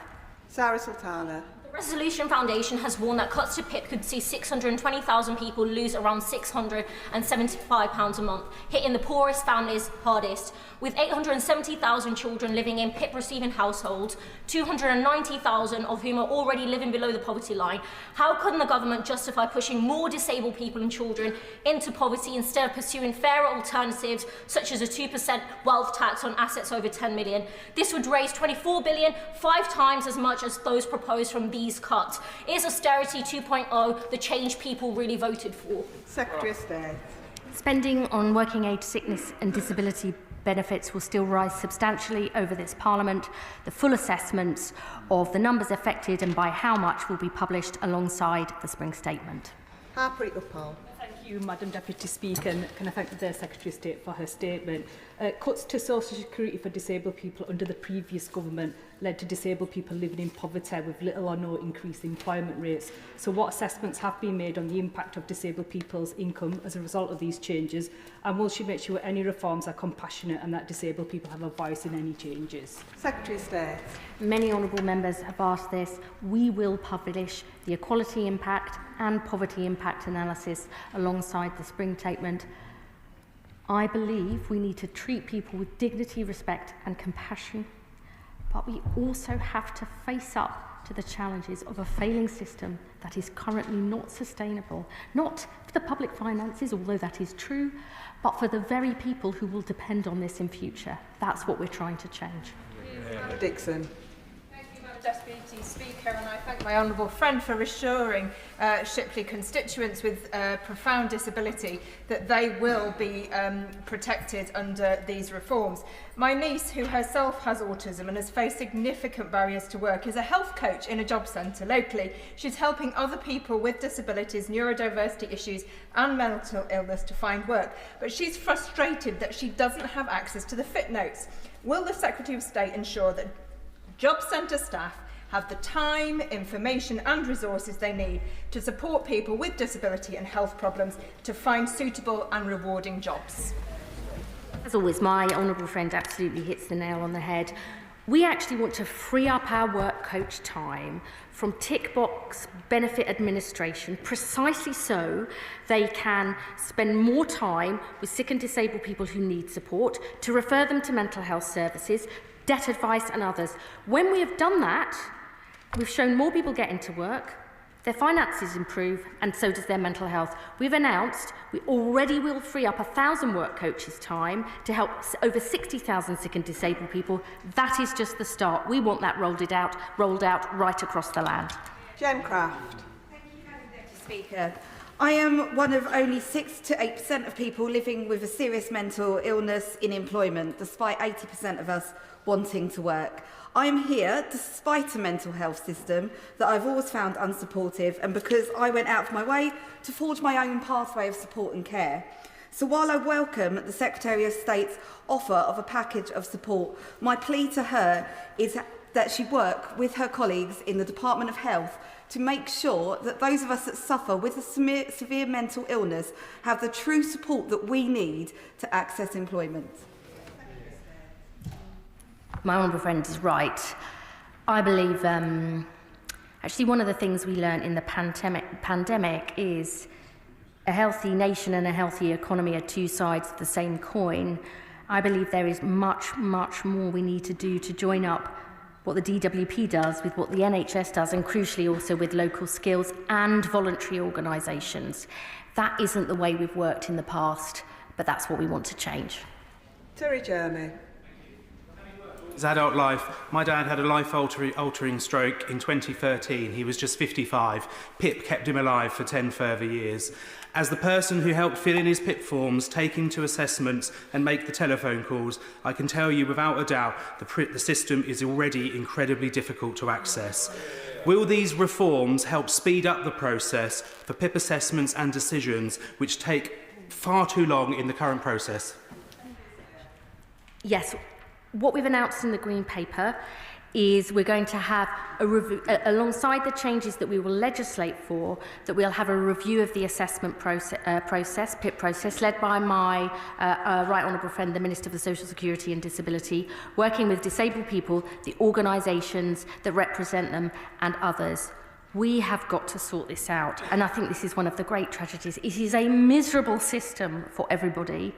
I don't want it to be like that. We need to change it, and I really look forward to talking to my honourable friend to get more of his ideas. Sarah Coombs. Labour believes in the value and dignity that having a job gives you, but too many disabled people who want a job are being let down and trapped by the current system. There are organisations such as Sweden and West Bromwich which helps people who have disabilities and long-term conditions into employment with the right tailored local support. So can I ask the Minister to confirm that this package of reforms is going to support people into good, fulfilling work via these local organisations, and we're going to protect those people with long-term conditions who will never be able to work? Yes. Natasha Irons. Thank you, Madam Deputy Speaker. The system is clearly broken, and I welcome the urgent work to get it fixed. But what reassurance can she provide for the children living in households receive PIP but also living in poverty? What reassurance can she provide for the 1 in 5 people in receipt of universal credit and disability benefit that are reliant on food banks already? And what reassurance can she give to my constituents, the 6,000 people of which claim PIP, that they need for dignified lives? I know, having chaired Feeding Leicester for years, unfortunately I had to give it up when I got this job, I know only too well the issues people face right across my city and in the constituency she represents.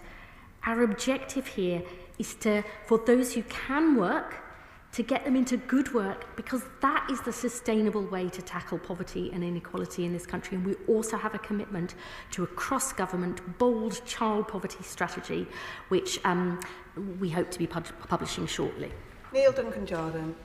Madam Deputy Speaker, being healthy is shaped by the world around us, from the homes we live in to the air we breathe and the money in our pockets. Would the Secretary of State therefore agree there is a moral case to tackle the social determinants of ill health and the causes of poverty, rather than cutting the benefits of the most vulnerable people in our society?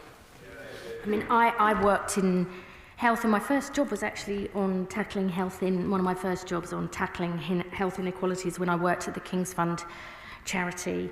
And that is precisely why we're looking not only at building more homes, but building more decent homes. Why we don't just want people to get jobs, but to get good jobs.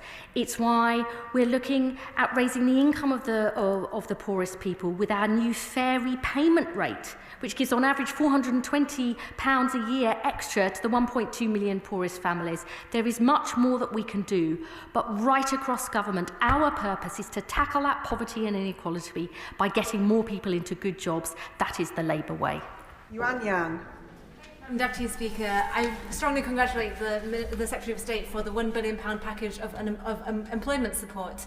Many active labour market policies have been shown to have considerable economic impact. Historically, it's been difficult for the OBR to score the positive impacts of active policies as opposed to the more straightforward impacts of budget reductions. Will the Secretary of State commit to working cross-departmentally to ensure that we have long-term investment in the health of our nation, which is so fundamental to the wealth of our economy?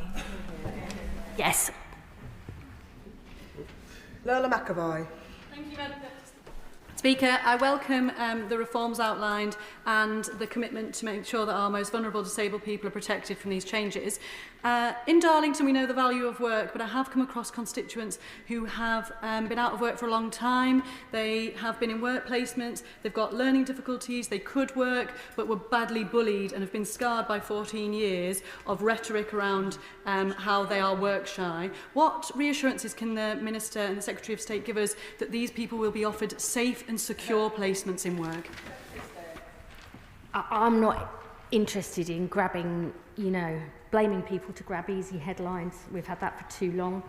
I know many people with autism and neurodivergent people who have been treated badly. That needs to change. If the Honourable Lady would like to send more case studies and example in her constituency, I will look at that to see whatever we can do. We will try and put that right. Ian Byrne.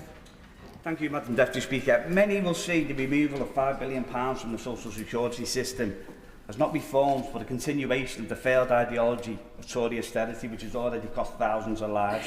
That's why I've had hundreds of disabled constituents tell me they're absolutely terrified about what the government's planning to do. So does the Secretary of State really believe it is fair to balance the books on the backs of disabled people and the poor, rather than introducing a wealth on the super rich? I mean, just have to be honest, that's not what we're doing. I don't accept the status quo. I think it's miserable for people who can work and miserable for people who can't, and that's what I want to change. Conor Naismith. Thank you, Madam Deputy Speaker, and can I thank the Secretary of State for the tone she struck today in reflecting that we are talking about people's lives and not figures on a spreadsheet, and I hope to see that reflected in the delivery of these plans. But trust in these systems amongst disabled people is low, following 14 years of a failed punitive approach by the Conservative Party, and speculation in recent days has left my constituents feeling fearful. So what assurances can the Secretary of State give me that those with the most severe disabilities, those who are genuinely unable to work, will be no worse off under these plans? I can absolutely give that commitment, and I just want to say this about an issue many honourable members have raised, which is about the culture of how they feel they've been treated or the headlines they see in the papers. It is really important we change that. I know that we can't do that overnight, but the entire team in the DWP, our ministers and also the officials know we want to change that so we can get people on a pathway to success. Becky Cooper. Speaker, and I thank the Minister for her statement. Welfare reform must hold responsibility for ensuring that incentivising people into work does not produce unintended health consequences, not least, as she rightly points out, by generating fear and uncertainty. Would the Minister therefore agree that we need to address the health inequity issues that are delaying treatment of mental illness and our underlying public health and inequality issues? Welfare reform and NHS transformation must complement each other to make sure that no one is left behind. I absolutely agree that we need to tackle these issues, but I just would say this. There is more and more evidence that good work is good for mental health, for people with anxiety and depression and those with serious conditions, if that support is done in the right way. I have seen it for myself. In my own constituency, from the work that the NHS is doing, we've got to spread that far more widely. Lizzie Collins. Thank you, Madam Deputy Speaker. We know that helping people stay well and managing long-term conditions or disabilities almost always is cheaper in the long term.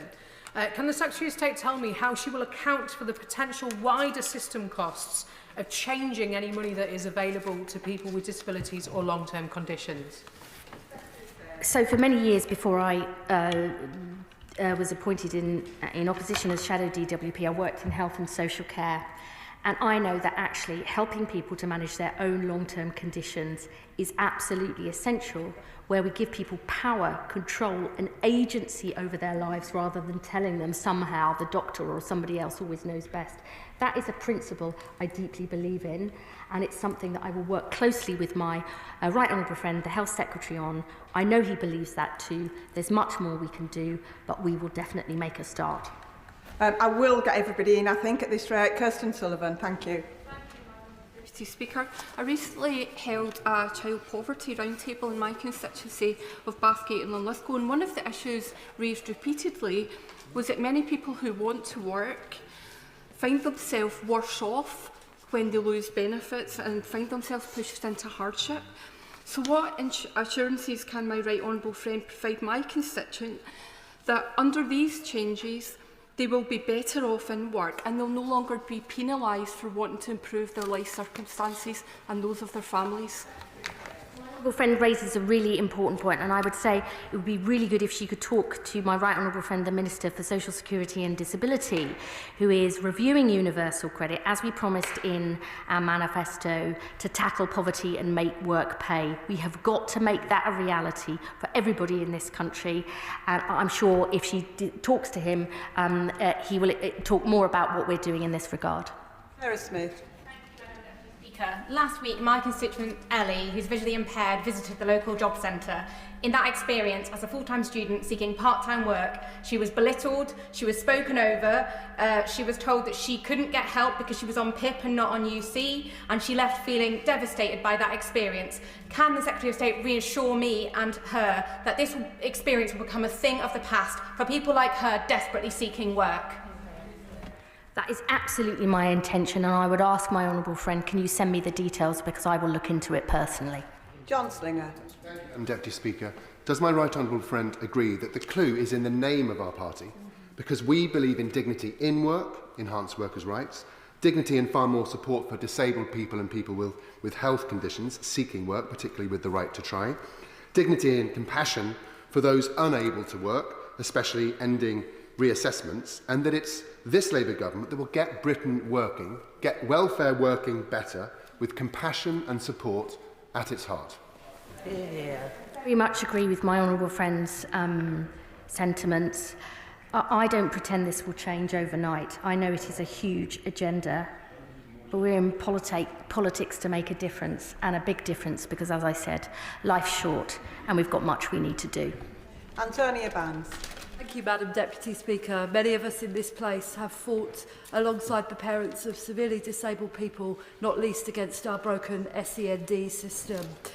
Can the Secretary of State reassure those parents who may be looking at the proposed changes to the UC Health eligibility for under 22s and feeling deeply dismayed right now? I want to say to my honourable friend, while we are consulting on this proposal, we want to make sure those severely disabled who will never work will be protected on that. But I also know that there are Many young people with special educational needs and learning difficulties who with the right support can make a contribution, live independently and get work. I am working closely with my right honourable friend, the Education Secretary, to get this right, because it's really important that we ensure all young people get the support and opportunities they deserve. Polly Billington. Thank you, Madam Deputy Speaker. My right honourable friend will know that the Tory legacy in coastal communities like mine in East Thanet is a broken welfare system and a broken economy. The number of people claiming PIP has more than doubled in my constituency since 2018, and the statistics on young people claiming for mental health conditions are particularly heartbreaking. But two things can be true at once. Too many people are being written off without a path to wellness and work, and there must be reliable support for those who can't work. Can my right honourable friend explain how reducing support for those who struggle to wash and dress themselves will help tackle either of these challenges? My right honourable friend, as always, speaks passionately about her constituency and the need to make sure that the support for people who can work is there, but also that we protect those. I would say every case needs to be judged on an individual basis. We will make sure that that happens. And may I say to the House and Madam Deputy Speaker, I know many people would have wanted to ask more questions and to say more. My door is always open. We want and need to get this right. We'll have more debates about this, but if any honourable member on either of the side of the House wants to contact me with more questions, myself and the team will do everything we can to address these openly, honestly and quickly. And the final question from the backbench is Chris Vins. Thank you, Madam Deputy Speaker. And I thank the Secretary of State for her statement today. I think we all know that the current system is not only broken, it's also unsustainable. And I welcome her focus on supporting the long-term unemployed. And I would point to some good examples of work we're doing in my constituency of Harlow. Would she, however, agree that we need to support those constituents in Harlow, many with severe disabilities, who cannot work, and end this merry-go-round of constant reassessment? Yeah. Saving the best till last, as always, for the honourable gentleman for Harlow. We absolutely will protect those with severe disabilities who can never work, and I don't want to see them having to go through reassessments that are deeply worrying to people. We want to put that right, and for people in Harlow who can work but have been denied the opportunities, we'll fix the broken system, tackle the perverse incentives that we were left by the Conservatives, and give people hope and opportunity that there are better days ahead. That concludes the statements, and can I just let members know that there's been around 100 members who've asked questions on that statement. Thank you.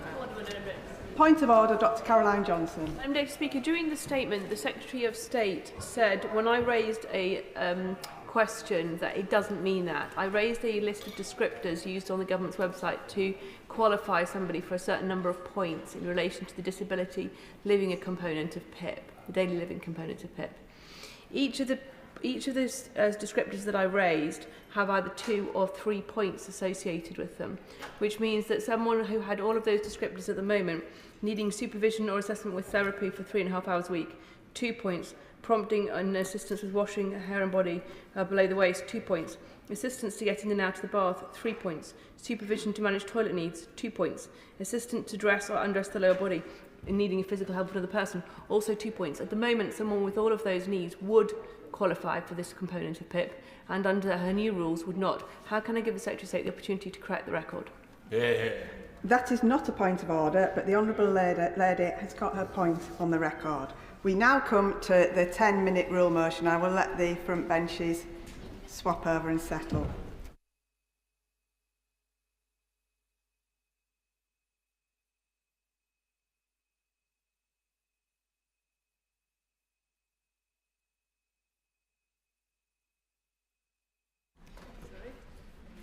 Ten-minute rule motion, Rachel Taylor. Thank you, Madam Deputy Speaker. I beg to move that leave be given to bring a bill to make provision about the recording and investigation of freight crime and for connected purposes. I thank my honourable friend for Selby, the Minister, for being present today. Shortly after being elected in July, I became the chair of the Freight and Logistics APPG because almost 1/5 of my constituents work in this vital sector, and I wanted to make sure they had a voice in Parliament. The freight and logistics sector has become the backbone of the local economy in North Warwickshire and Bedworth, with businesses located across the constituency. And since becoming an MP, I've had the pleasure of visiting many of these businesses to see how they're providing varied opportunities for people in North Warwickshire and Bedworth. I want the logistics sector to be something young people in my constituency are excited to be part of, and that means we must tackle freight crime so they can feel safe in their jobs. I'm proud that North Warwickshire and Bedworth contribute so much to our national economy by getting goods and medical supplies to the people who need them up and down the country. But from speaking to drivers and businesses across the country, it's clear that one of the biggest issues facing this industry is organised freight crime. So, with the Road Haulage Association, the National Vehicle Crime Intelligence Service and freight businesses, we recently launched our APPG report into freight crime to provide a framework for how the government can secure our supply chains. Our report highlighted a key misconception. Too many people think theft from a van or lorry is low-level opportunistic crime. This is not true. Freight crime is committed by organised criminal gangs. It's dangerous and it's cost the UK economy £1 billion since 2020. More action is urgently needed. I'd like to thank the Home Office and Department for Transport for their engagement with our campaign. I know they understand the need to tackle this critical issue, and statistics have shown that the investment they've made in safe parking has paid off. The number of crimes taking place at truck stops has reduced, which I hope demonstrates to the government that targeted action to combat freight crime is producing results. I recently met with the Minister for Policing, Fire and Crime Prevention, and I welcome her recognition that freight crime is a challenge that must be tackled if we're to achieve our mission of economic growth. We need to see more action on freight crime, and the situation is urgent. Between 2023 and 2024, the total value of goods stolen by freight criminals increased by 63% to more than £120 million. I visited Corley Services in my constituency to see how they're tackling freight crime at their service station. Even though they've introduced measures to make drivers and parked vehicles safer, they are clear that more must be done. I spoke to Dave Hands, the Managing Director of LTS Global in my constituency, about how freight crime has impacted his business. He told me that he's experienced 6 fuel theft incidents last year, each of which significantly impacts his business. LTS loses a day of deliveries, must replace the stolen fuel, pay a call-out fee to repair the vehicle, and supply fuel to get them to the nearest garage. This has to stop. This type of crime can often be violent. Organised gangs target drivers who are sleeping in lay-bys, as they know it's then that they're most vulnerable to theft. For example, in February 2024, 5 men threatened a driver in an Essex lay-by with a handgun before stealing his cargo.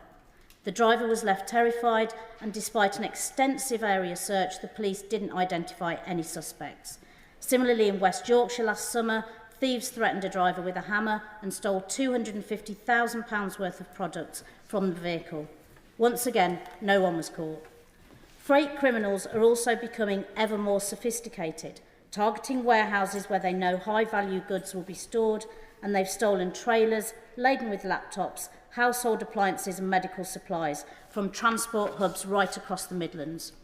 Organised freight criminals seize opportunities of goods shortages to target cargo that's increasing in value, such as baby formula and PPE during the pandemic. In a particularly cruel case, freight criminals stole over £1 million worth of government-funded laptops meant for deprived children. Luckily, 3 men were caught and sent to prison. As a House, we must understand that organised freight crime feeds into other organised crime, where gangs have a large underground network of handlers who reintroduce large amounts of stolen cargo back to the public to buy. It's even ended up on our supermarket shelves. Staggeringly, in the most extreme and dangerous examples, freight criminals can even steal from vehicles while they're moving. Last year, an HGV was driving to Hinckley when the driver realised the lock had been cut while he'd been driving, and over £3 million worth of smartphones, watches and laptops were stolen. This type of operation, where criminal gangs drive erratically to target a moving vehicle and tailgate it, is dangerous to everyone on the road. I've spoken to police in Warwickshire.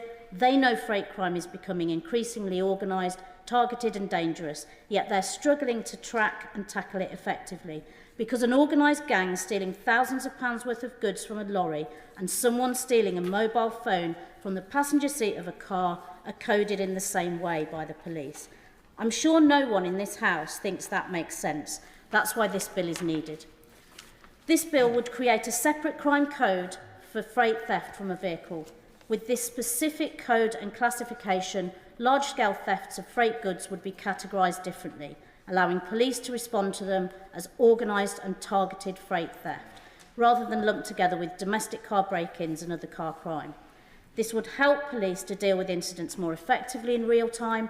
Call handlers can ask specific questions and follow responses and procedures specific to freight crime, allowing police to respond to incidents faster and more appropriately and stop them and patterns from slipping through the cracks. And it would mean we could collect meaningful data. At the moment, the majority of data on freight crime is put together by the National Vehicle Crime Intelligence Police Service, an organisation which receives no government funding. Police forces currently don't have to report their freight crime incidents, so there are counties where we have no data at all on how much freight crime is taking place. A separate crime code would mean all police forces could track freight crime instances, target freight crime hotspots in their county and create a national strategy with other police forces to chase down perpetrators across counties. This bill will improve police effectiveness when dealing with organised freight criminals, and I hope that it will help us tackle the problem and come up with a national freight crime strategy. Almost 20% of workers in North Warwickshire and Bedworth work in the freight and logistics sector, and they should not have to feel scared and threatened while doing their jobs. Freight and logistics businesses who quite literally keep our country running should not have to be shouldering regular losses because of cargo theft. The police should not be hamstrung in tackling serious organised crime because they cannot retrieve the data they need to coordinate a national freight strategy. And ordinary consumers should not be left to pick up the bill. Organised freight crime gangs have been left to grow for too long, but this simple change should help stop them in their tracks. It's time we took tougher action on freight crime, introduced a new freight crime code, and put these thieves behind bars where they belong. The question is that the honourable member have leave to bring in the bill. As many as are of that opinion say aye. Aye. Of the contrary, no. I think the ayes have it. The ayes have it. Who will prepare and bring in the bill? Sean Davis, Sarah Coombs, David Burton-Sampson, Kirith Entwistle, Catherine Fuchs, Christine Jardine, Josh Newbury, Antonia Bance, Serena Brackenridge, Alex Ballinger, Sarah Edwards and myself, Madam Deputy Speaker.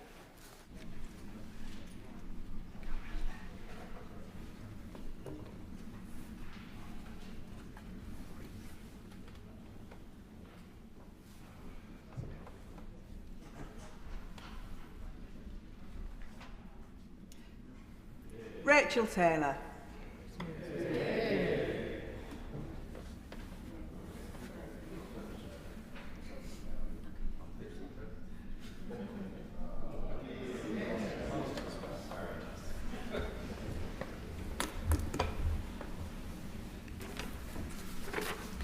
Freight crime bill.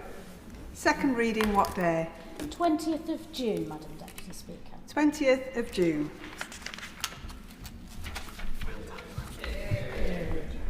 The clerk will now proceed to read the orders of the day. Children's Wellbeing in Schools Bill, as amended in the Public Bill Committee, to be further considered. Now, we will begin with new clause 17, with which it will be convenient to consider other new clauses, amendments and new schedules as listed on the selection paper for day 2. I call the Minister to move new clause 17. Minister Catherine McKinnell. Thank you, Madam Deputy Speaker. And let me start by thanking honourable members on all sides of the House for their valuable contribution to this debate so far. This bill is for children. The clue is in the name. It's for their safety, it's for their education, their futures that we bring this forward. This government is on a mission to break down barriers to opportunity for each and every child, and this bill is a significant step on that path. And I welcome the debate that this bill has sparked, because after a decade where education has been on the sidelines, Labour is once again bringing it to the fore, to the centre of national life, the place it always occupies under a Labour government. Because education is at the heart of how we ensure opportunities for the next generation. I do give way. Right Honourable Lady for giving way. On that specific point about the last 10, 12, 14 even years in the past, the schools in Walsall Borough, which, Madam Deputy Speaker, is a very diverse borough with areas of real deprivation, would she join me in acknowledging the fact that our schools have outperformed national figures for the first time at the end of last year, with 91% of Walsall schools being graded as good or better, showing steady increase under not just a Conservative government, but a fantastic Conservative-led local council. So I will always share in the celebration of schools that are doing well, and the Honourable Lady is absolutely right to do so in her particular area. I do sometimes question, though, the sense of shameless pride sometimes that's seen by the record of her government, and that they left in when they left office, with England's schools getting worse standards in reading, down, maths down, science down, roofs crumbling, children struggling, a generation of children absent from school. These are challenges that we are determined, I will in a moment, determined to take head on, because the education that we provide for our children is not just for each of their futures, it's for all of our futures. It's shaping the society that we want today and the society that we want to build for tomorrow. I give way. I'm grateful to the Minister, for whom I have a great deal of respect and consideration. Will she at least share with the House, because I know she is an honest person, the fact that schools in England are better today than they were in 2010, and picking some tiny subset of time to try and make out that schools were deprived isn't a fair assessment. Schools are demonstrably better in England today than they were in 2010. Please, Minister, at least acknowledge that. I thank the honourable gentleman for his kind words and the assumption of my honesty. But the fact is that 1 in 3 children are starting school just not school ready. We have over a third of children leaving primary school without a firm foundation in reading, in writing, in maths. We have a disadvantage gap that is persisting. And I will come to what we want to achieve as a government, but we are not satisfied, as the other party appears to be, with leaving some of our children without the start in life that they deserve. We want it for all of our children, and that is what the changes we are bringing today will achieve, because it is essential. I've given way, I will give way later, that every child and every family has the certainty that they will be able to access a good local school, a school that will set high expectations and standards for all of our children, enabling them to achieve and thrive. Through our reforms, both of which we bring forward legislation today, and also for the ones where legislation is not needed, we are designing a school system that supports and challenges all schools to deliver for our children. A rich and broad curriculum delivered by expert trained teachers with an attractive paying conditions offer that attracts and retains the staff that our children need. I give way. I wonder, in that spirit, whether she would look at my amendment News Clause 30, which calls upon the government to have a review of the effectiveness and value of outdoor education and learning for young people, both at primary school and at secondary school, which he acknowledged, as we try to put right the mental health pandemic we have in this country. Building young people's resilience through outdoor education is not just good for that, but also about building the ability to rely upon others, be relied upon themselves, be in situations where they're not comfortable, and be in a position there where they can go back to the classroom and be more willing to learn. Does she see this as a moment to invest finally in outdoor education for every part of our country? So I know the honourable gentleman is incredibly committed to this as a cause, and understandably so. He comes from a part of the country that boasts incredible outdoor scenery and activities that I'm sure many of us have shared, and he is right to want that for all children. And that is part of the changes that we are bringing today, to make sure that we can unlock opportunity for all children right up and down the country by creating a floor but no ceiling on what schools can offer, enabling healthy competition and innovation beyond a core set of frameworks and standards, so that we can improve all schools, and schools will have the freedom and the ability to deliver the enrichment programme that he so rightly advocates for, but also those high and rising standards too for all children. I give way again to the Honourable Lady. I'm grateful to the Right Honourable Lady. When it comes to freedoms and flexibility, does she not understand that the freedoms and flexibility that can come through allowing a school to have some flexibility over its curriculum? So try as they might to make their straw man argument, this Labour government is going to demand high and rising standards for all our children, and recent polls of the profession show that despite all the scaremongering, trust CEOs agree that there is nothing to fear from our sensible, pragmatic, common sense measures that will drive up standards in every school. Academies have grown from a government-backed insurgency within our schools, and they now make up well over half of our school system. It's not about to change.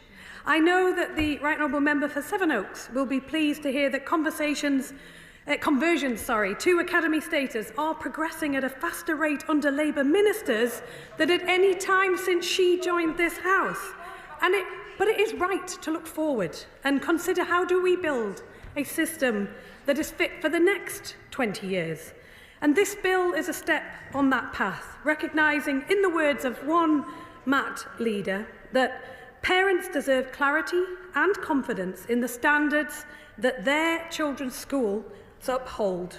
And that is what this government will secure. So following on from my honourable friend, the Minister for Early Education, who led yesterday's debate on part 1 of the bill, I will use these opening remarks to set out the government's amendments put forward for parts 2 and 3 of the bill. Members commented yesterday on the number of amendments, but the number that are substantive are small, and I was going to focus on those amendments today. I know many members have a great interest in city technology colleges and city colleges for the technology of the arts, and members have raised with me the excellent practice supported by these institutions. The set of amendments the government is tabling today ensures that these schools can be named on school admission orders and make clear that families with children attending these schools benefit from the other measures in the bill, such as those tackling the cost of school uniform. And as we're committed to working with all of our schools, so too is this government determined to work with the devolved governments to deliver the highest standards of education and care in all parts of the UK. A majority of today's amendments therefore concern the extension of the children not in school provisions to Wales. The Minister for Early Education spoke yesterday of our pride in working with the Welsh Government, Labour governments in both Cardiff and London, to deliver our shared ambition for a society where all children receive a high-quality education wherever they grow up, building a Britain where children come first. So these 91 amendments will extend all of the children not in school measures to Wales. The legislative consent motion is engaged in relation to this change, on which we're working very closely with the Welsh Government. Further, Amendment 140 will include the Scottish definition of schools in the definition of relevant schools for the children not in school registers. clause. This amendment is essential because it ensures that only those children who are intended to be captured by the Children Not in School registers are eligible for registration, and without the amendment, a child that lives in England but attends school full-time in Scotland would be required to be registered on their English local authority's Children Not in School register despite being in school full-time. And whilst the last government said there was no space in their King's Speech to ensure our children's safety and their education, for this Labour government, our children are a priority across the whole of the United Kingdom. And Amendments 189 and 170 will ensure that the amendments made on corporate parenting extend to the whole of the United Kingdom. Education is an essential protective factor which can shield our most vulnerable children from harm. The Children Not in School measures include the new requirement for parents of children subject to child protection plans or inquiries to seek local authority consent. However, not every child subject to these inquiries will be at risk indefinitely. So, therefore, it would not be appropriate or proportionate for those home educating children who are not at risk and who are receiving suitable education to be placed in a school if it's not their parents' preference. This government will respect parents' rights to opt for home education whilst keeping children safe from harm and securing their right for education. Therefore, Amendments 141 and 148 are being brought forward to ensure that this intention is reflected through the school attendance order measures in the bill. I will give way. The Minister for giving way. Could she reassure home educating parents that the requirements in the bill aren't going to be overly onerous? For instance, having to record the time that each parent educates the child. When is that? Is that 24 hours a day, 7 days a week, 365 days a year? How exactly will that work? And can she give some reassurance that this can be made to be manageable and sensible and not disproportionate? Children who are doing the right thing, home educating their children, providing a suitable level of education in a safe environment, have nothing to be concerned about in relation to these measures. These are intended to ensure that no child falls through the cracks, and that's what we are delivering. New Clause 17 relates to... I'm sure, absolutely sure, the Minister's intention is to ensure that this doesn't happen, but can she provide something that if people are doing small number of hours a week, is that really have to be recorded? Every place, I don't know how much the Minister knows about home education, but children are educated in all sorts of places, and I think there's a real opportunity at the dispatch box now to say that she'll come forward with regulations that make sure that they're not having to write down every time they stop at an ice cream shop because there was some education about the flavour of vanilla. The amendments that I am addressing at the moment are particularly in relation to information sharing, which clearly he has concerns about. But members on all sides of the House will be all too aware of the succession of tragedies that we have seen when children fall between the cracks in services that should be there to support them. And the intention and purpose of the changes being brought forward in this legislation is a reflection of this government's determination to bring that era of state failure to a close. So new Clause 17 relates to the measures on opening new schools. Part 2 of the Education and Inspections Act 2006, which the bill is amending, includes a number of relevant duties and powers where personal data might be processed. For example, where a proposal for a new school includes details of the relevant experience of the individual proposers. News Clause 17 makes clear that these powers and duties to give or publish information do not give anyone the right to give or publish personal data in a way that would breach data protection legislation. It applies the data protection override to the whole of Part 2 and Schedule 2 the Education and Inspections Act 2006 to cover all of the information-related powers and duties in relation to opening, closing and altering schools. And Amendments 166 and 167 will ensure that restrictions on the sharing of data, obligations of confidence and other restrictions do not prevent the sharing of information where this is done to protect the welfare of children at registered independent educational institutions or in accommodation provided by schools or colleges.